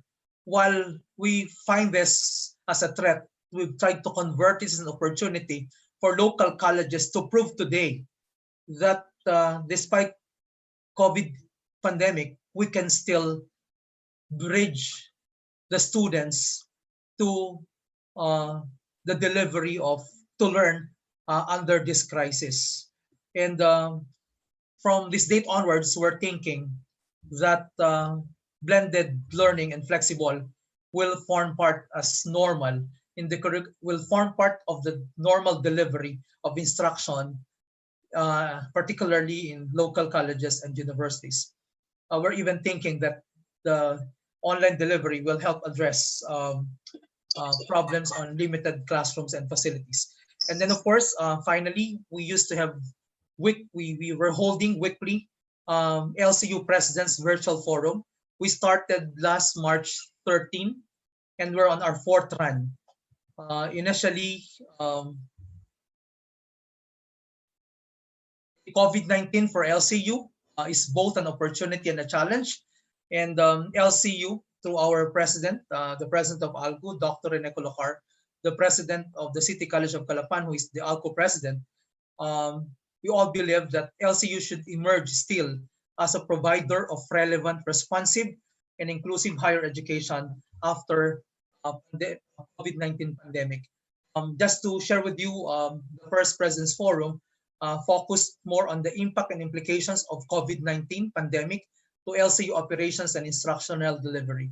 So prior to the extension last April 16, we met last April 16 in anticipation of the announcement last April 16. Then after that, we conducted last April 20, the second President's Forum, but this is more of digital transformation of education. This has been attended by almost 80 local colleges and universities in the Philippines to be able for us to redirect the management of our local colleges, allowing everyone to embrace that there is no other option but to embrace digital transformation education. And then last week, we got the chance to have the Central Director of Civil Service Commission on our third President's Forum last April 27 for us to learn more about managing people in local colleges and universities during COVID-19 crisis. And this coming Monday, the 4th, and the last maybe of our President's Forum, we will be having a session to talk about legislative agenda in education after COVID-19. So where do we go from here? Just like PASOK and also private universities and colleges, and of course, in accordance with our mother organization, CHED, there is no other option for LCUs but also to embrace the new normal in education. Embracing the new normal to gear LCUs and other public HEIs to the new normal, we have to revisit some policies under civil service. There might be some civil service rules that are not responsive or aligned to the new normal. As mentioned earlier, there will be about work from home, or we're even thinking that even if class will start in August, we may not be asking all our teachers to come Monday to Friday. As mentioned by Ched, those who can afford to deliver instructions via online or online classroom or online learning, they can start in August. But we're even thinking that teachers and students may not all come at the same time from Monday to Friday, may come from twice a week, and the rest of the days will be done online. The problem would be how their attendance will be treated. Because right now, I've heard some local colleges and universities trying to share with us that some part-timers, in some LGUs, they're paying their part-timers, but in some local colleges, they were prohibited to pay for their part-timers. Why? Because there are some finance officers who believe that since there is suspension of classes and since there is no delivery of instruction, there will be no basis to pay their services, because under Department of Budget Pertinent Circulars, part-timers are being paid based on actual services rendered. So if they have not delivered anything, there'll be no basis. But this is a general statement. I've seen some local colleges and universities who have paid already, like Universidad de Manila, Pamantasan ng Lungsod ng Maynila, and majority of local colleges, they paid their part-timers primarily because they embrace digital learning or flexible learning, and they still have basis to present to regulatory body that they have basis to pay their part-timers. So I guess through legislation, we have to revisit policies under civil service, policies related to Department of Budget and Management, Commission and Audit. And we're so happy that had been so proactive in issuing memorandum circular covering HEIs. Of course, we're happy to hear the practices of TESDA with Secretary La Peña, and of course, DepEd. And first, would like to appeal to Congress that all the nitty-gritty, once we go back to normal, be translated into legislation to be able to avoid different or several interpretations once circulars are cascaded in the local governments. The legislation relating to civil service, to budget, to auditing, and other relevant legislation related to COVID would make LCUs and other HEIs convenient in embracing what we call new normal. So from there, as the message is like for everyone, we have to embrace revolution. While we're sad it happened, we have no option but to embrace the concept of revolution. Yes, just like even good schools, the time to change is now. Change must not be merely reformative. It needs to be truly transformative, and that is revolutionary. We believe that change has to be achieved first in the field of ideas, in our mindsets. And thank you for inviting us in this forum. Thank you to Ched for always involving us in their virtual meeting. For us, revolutionizing education is the next step to new normal. We must reconceive education. We must redefine learning. And so we have to reinvent schooling. And the honorable members of the Committee on Higher and Technical Education, with you, we're willing to stage this revolution. A pleasant afternoon to everyone, and thank you for being part of this committee. Okay, thank you. Thank you very much, Dr. Arcega. Before we ask our members to ask questions, let's listen to Dr. or Attorney Erap Estrada for his presentation. And before that, I would like to recognize one of our congresswomen present this afternoon. We have Congresswoman Franz Castro of the ACT Teachers Party List. Good afternoon, Mr. Chair. Yes. If I may proceed, Mr. Chair. Yes, good afternoon to the honorable members of the Committee on Higher and Technical Education, and to all our government officials here present and my colleagues in the public and private higher education sector. We'd like to present just two areas specifically where we need the urgent government or urgent intervention from our Congress. First is on the ability of our private higher education institutions to continue delivering our education services. And number two, to manage the impact, the adverse economic impact of the cessation of our operations, particularly on our school personnel. So we'd like to summarize our specific requests to the committee and to the legislature on these 5 points. First is on the school opening, and I think our request is already consistent with the pronouncements made by Chairperson De Vera, that as soon as the higher education institutions are ready to roll out flexible learning options, that we be allowed to resume our operations and need not wait until the September, when it is September when the students are allowed to report back to the schools to do face-to-face learning. Number two is we'd like to request for a government-sponsored massive training of all faculty. If we may be included in whatever training that may be rolled out for our faculty in the state universities and colleges and our local colleges and universities in the area of flexible learning options and content development, because not all of our private higher education institutions have the resources to roll out a massive training for all their faculty and teachers on this. And number three, we would like to ask help of the legislature and particularly this committee to help us get some special reduced rates or even complimentary access from our telecoms companies for internet services for our faculty and our students, at least for the next 6 months or for the next academic year, in order for us to fully implement online education programs, if we're moving towards that, and also to support blended delivery of education.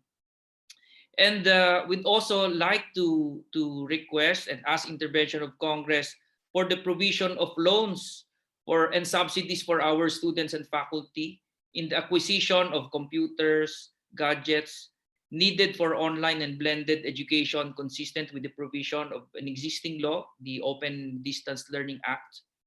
And lastly, we would like to ask on behalf of our school personnel, both faculty and non-teaching personnel affected by the ECQ, to be included in a social amelioration package. We would like to report to the committee that most of our schools and our school personnel, if not all, have been denied the financial assistance under the CAMP or the COVID-19 Assistance Measures Program, previously under the DOLE. And when it was transferred to the Department of Finance, when the ECQ was extended, the education sector, the education industry and its school personnel were not included in the industries and personnel qualified or eligible to avail of the small business wage subsidy under the DOF. So as of now, our school personnel and our schools are not receiving any financial assistance from any of those released under the Bayanihan as One, Healing as One Act. So in support of our requests, we just would like to show you very briefly some important figures. On this first slide, we just would like to show the figures showing that the enrollment in the higher education sector and in the basic education, the two figures are very different. In basic education, the enrollment in the private basic education schools are much lower than the enrollment in the higher education sector. We only account to 16% in basic education, but for higher education, it is 54% of the entire enrollment in the higher education institutions. Okay, sorry.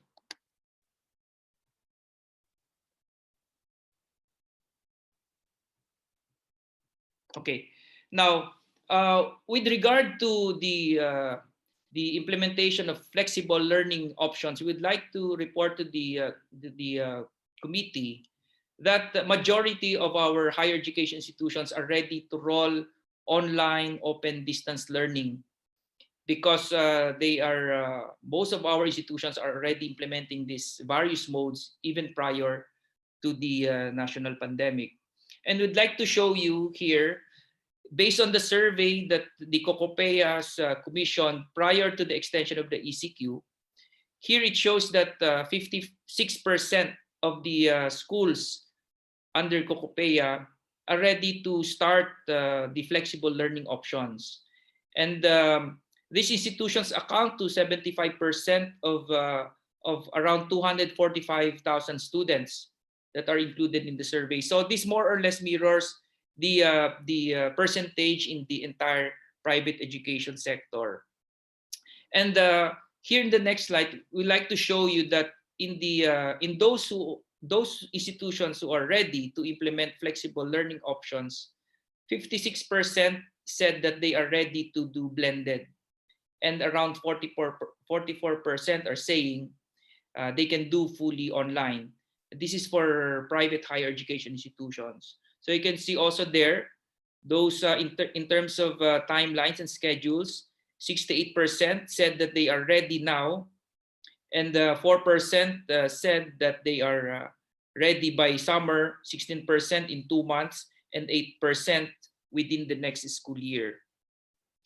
Now, we also commissioned a survey just 2 days ago to update the sentiments and the actual situations from our member institutions. And the results are more or less the same in terms of percentage. So in terms of readiness of schools to conduct flexible learning options, you see here, 60% said yes. But here in this in the survey, we have aggregated the small, medium, and the big schools, and we also included those with basic education programs. Okay. So again, 60% said that they are ready to roll out flexible learning options, and then around 40% said no as of this time. And in the modes of delivery, here it is shown that around 47% said that they are they can implement through blending learning modes. Okay, and only around 3% can do fully online. Okay, here's another way of showing it in terms of modes of delivery, in terms of the size of the schools. Okay, now we also asked our schools in terms of student difficulty, should we transition to flexible learning options? And here, as shown in this graph, around 50% of the students said that they would find it difficult to migrate or to transition to the various flexible learning options or modes. And this also shows the aggregate percentage of the small, medium, and the large schools. Okay, in terms of the impact on our school personnel, here we would like to show the estimate losses in terms of the salaries absorbed by the private higher education institutions, even with the suspended operation. So we just based it on the labor market profile provided by the Department of Labor and Employment in terms of number of employees. But I think we have increased substantially, but just basing it conservatively to the 1.2 million employees in 2017, and by multiplying it to the average salary of educators at 18,000, we can already see there's around 21 billion for the entire sector of losses in terms of salaries absorbed or salaries paid to its school personnel while on suspended operations. And prior to the extension of the ECQ, we also had a survey of our members, and we asked them until what date or until what period they can continue to pay the salaries of their employees without operating. And 51% said initially that they can only continue paying the salaries of their school personnel up to April 30. Okay, and around 22% said until May 15, 12% until 12% in June until June 30, and 3% until July 30. Currently, we have 77,000 faculty in the private higher education institutions, excluding the non-teaching and administrative personnel. So this is just showing the breakdown of the faculty profile, those with the master's degrees and those with doctorate degrees. But in total, we have 77,000 faculty for higher education institutions. And we also included here, in case of for future reference, if there will be a consolidated report on the also with the basic education committees. We also included here the number of private basic education employees who are affected. This is relevant for us because a lot of our private higher education institutions also offer basic education programs and employ teachers and school personnel for the basic education courses. Excuse me. So for the estimates in terms of revenue loss, here we provided different scenarios. So we projected the loss if school opening for school year 2020-2021 is pushed to August. The total revenue loss is around 55 billion. And if school opening for school year, the next school year is pushed to September, it will balloon to 79 billion. It shows that there is a 31% increase in terms of revenue loss on per month of delay. Okay. Now, if the entire semester in school year 2020-21 is lost, then the total revenue loss for the entire sector would balloon to 142 billion. We also made some calculations that if the academic year would be further delayed beyond September, then effectively there's a one semester or one academic year already lost, because we would have because a lot of us would have started in June. 74% of our private higher education institutions based last year are still have opened in June last year. So they have not transitioned or changed their academic calendar to August. So they are the ones who are seriously adversely affected if the opening is further delayed. Okay. And there, of course, there will be adverse effects related to the delay of the school opening.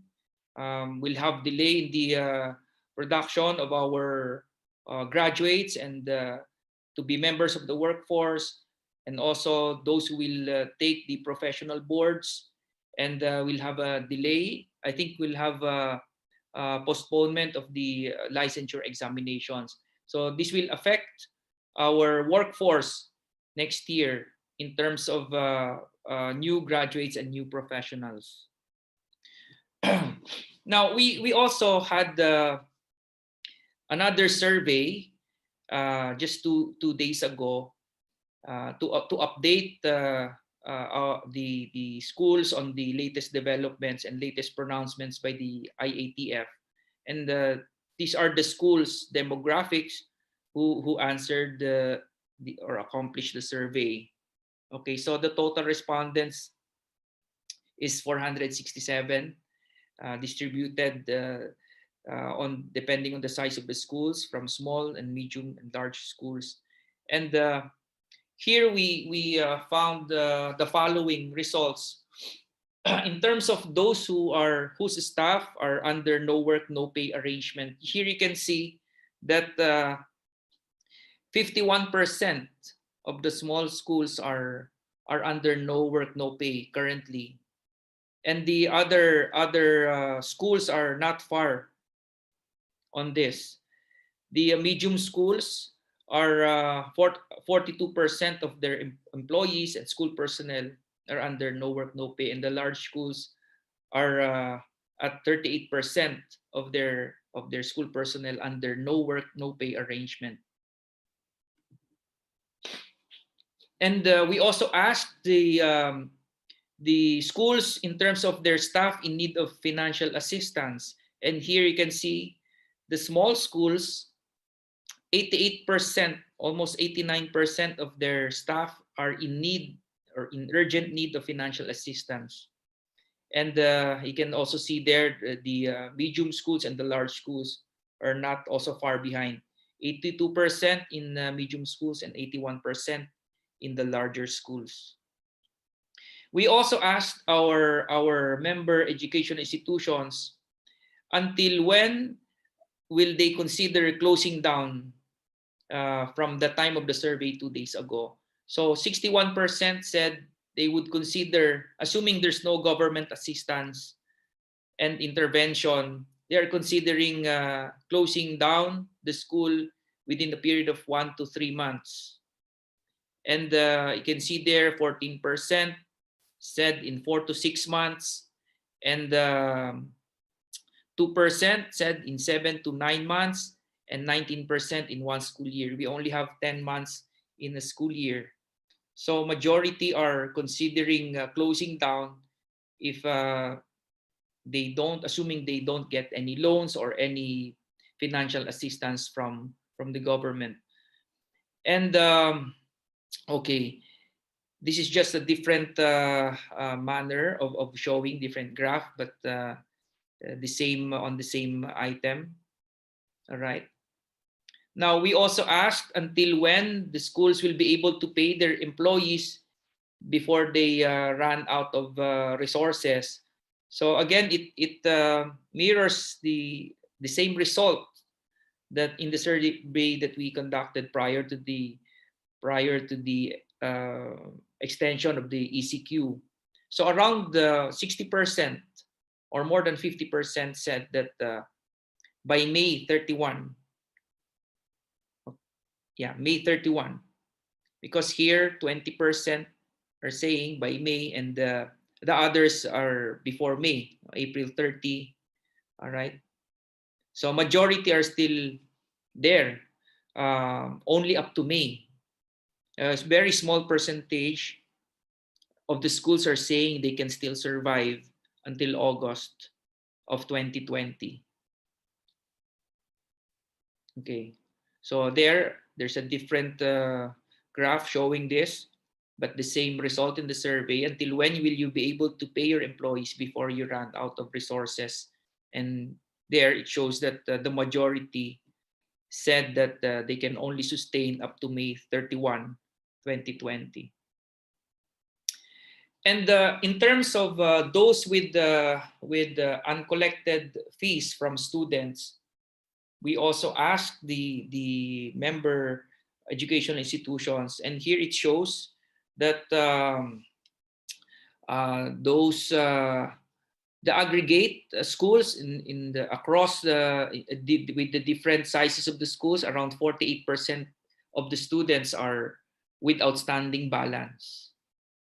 All right, so almost 49% of the students have unpaid tuition or balance with our member educational institutions. Okay, and we also asked in terms of student population that would need government support, around 50% of the students in our members said they need government support. Okay, that ends our presentation, and again would like to appeal to the legislature for our urgent request, particularly for us to get back into our operations so that we can also sustain especially our school personnel and other fixed costs, and so that the quality of education also may not be affected as we continue to explore the various flexible learning, teaching, and learning modes. Maraming salamat po, and again, good afternoon to everyone. Thank you very much, Attorney Erap Estrada. If I look at your executive summary, you have identified basically 5 recommendations. I think the first one of allowing private schools to open classes in August or earlier using flexi learning opportunities and other blended learning opportunities, I think will not be a big problem to address. As long as also, of course, they comply with the new normal that will be implemented in the various state universities, in the various higher educational institutions. Now, on the second one, do you have any idea of how many sponsored training programs that you'd like to have for faculty, and probably translate this into cost? How much will this cost if we will implement this? Then the third one is reducing rates and complementary access from telecom companies. I think we can make representation on this with the telecom companies. Probably give discount, and probably the government can subsidize, this recommendation. And fourth one is provision of loans and subsidies for students and faculty in the acquisition of computers. Looking at your presentation earlier, you have not mentioned the specific number of computers and how much probably the cost will this cost the government, just in case we can find funding for this. And number 5, financial assistance to faculty and school personnel affected by ECQ, particularly the minimum wage earners. We have tests right now. Then we have also the student financial program under the UNIFAS, but probably we need to add more on this. So we need to find out, and probably we can review this when we go back to Congress, of how much will be the cost of all of these recommendations. So again, would you like to react? Thank you, Mr. Chair. Chair, with the request for financial assistance, that is for our faculty and school personnel, not the students, because right now they've been rendered ineligible to apply for either for the camp or for the small business wages subsidy under the OF, so they're not receiving any financial subsidy. We will submit the required data that you have mentioned. But what we have more or less some idea on the costs, particularly on the connectivity requirement, for example, of the students. There are rates being proposed by the telecoms company. So more or less, if we will subsidize that, we have more or less an idea around 1,200 for the Wi-Fi. But of course, if they can provide complimentary access, or at least for some few months or for the semester, it will really help a lot for us in establishing our cyber infrastructure to implement the flexible learning options for us. But we will submit, Mr. Chair, we'll try to get the data as accurate as possible. Mm-hmm. But yeah, I think yes. I think the number 5 recommendation is particularly for faculty and school personnel, and that will be an added budget that should be included here. In the proposal of the stimulus package bill of Congressman Salceda and Congresswoman Kimbo, they did not specifically mention the package for the education sector, and probably this committee can move on this and probably come out with a separate package that will address the concerns that you have mentioned in this particular proposal. So before we would like to ask Congresswoman Swansing to ask another question to our resource persons. Please, Congresswoman Swansing. Thank you, Mr. Chair. Few comments to Dr. Erap Estrada. I was on the line with Chairman Sharon Garin about the bills, the stimulus package bills. And she was saying, because I was asking her how come that there's no provision on the assistance to students and teachers. And she was saying that the stimulus package is to protect jobs, and therefore they don't foresee that there will be problems with the financial capabilities of students, because we are protecting jobs, and therefore we don't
going to be grave on state universities and colleges. But Yeah.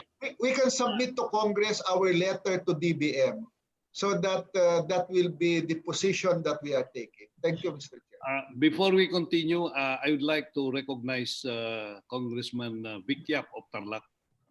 Good afternoon, Yeah. Congressman Vic. So, Mr. Chair, so having heard that, because my concern is, I agree with Chairman De Vera, in the poor areas, like in Region 8, in my area, what if the effect will be many students in the private colleges and our state university may end up not enrolling, because if those funds are reduced, as you know, it's going to affect enrollment. So it's counterproductive. If you allow me, Mr. Chair, I don't know, maybe at the appropriate time, maybe the committee can, we can pass a resolution or a motion supporting the non-reduction of the financial assistance tuition related by the DBM. So we will take note of that, and we'll take the action probably at the end of this meeting, Congressman Paul. okay, Mr. Chair, one last thing. In the University of Eastern Philippines, which I represent, Mr. Chair, I'd like to get a answer from the CHED. The TES funds have only been downloaded for 2018-19. 2019 and 20, I was informed, hasn't been downloaded, given to the TES scholars for the UEP, and I assume that's for the entire Region 8. And also, the second semester 2019-20 tulong-dulong hasn't been distributed. Our office is getting a lot of messages on Facebook and texts and visits to our district office from students who are asking about their financial assistance. Yes, the test money for public universities is with the Commission. We have downloaded it to the SUCs and LUCs that have complied with all requirements. But we're having a difficulty because many SUCs have not been able to comply with, because many of them either went skeletal or stopped going to work. Their ability to comply was also affected. But we have released to, how many have released, Executive Director Cindy? We've released to how many SUCs and LUCs? Sir, we were able to release to 51 SUCs and LUCs which have complied with our documentary requirements, sir. An amount of almost 400 million was already downloaded for the purpose of the payment of the test for SUCs and LUCs, sir. Yeah, because they cannot get any additional money until they liquidate the previous money that they have, and many of them are having difficulty doing the liquidation. That is the problem. So we're looking at any other ways that can be done, because if we release the money, the Commission on Audit will go after us. That is the problem. Well, Mr. Chair, 51 out of 113 SUCs is less than half. Yes. So it's not good, because with DBM now taking away, realigning funds, we need to fast track that. Now, my request, because I'd like to wrap up so the next ones can ask, could you please assign someone to specifically discuss my concerns with UEP in Region 8? Who would that be on the releases of these funds, compliance with documentation and all of that? Who could you assign? It will be Commissioner Darilag and Executive Director Haro, because Commissioner Darilag is the commissioner in charge of UEP, and Executive Director Haro is the OIC of UNIFAST. Okay. We're asking, in fact, we've asked PASOK already for help, but we're having difficulty. Many of the universities are simply not complying with liquidation requirements. And that is the problem. Could you give us a list, the committee of the SUCs not complying with the documentation? Yes. So the members can help their SUCs get the funds out. Yes, Executive Director Haro will submit a list to the committee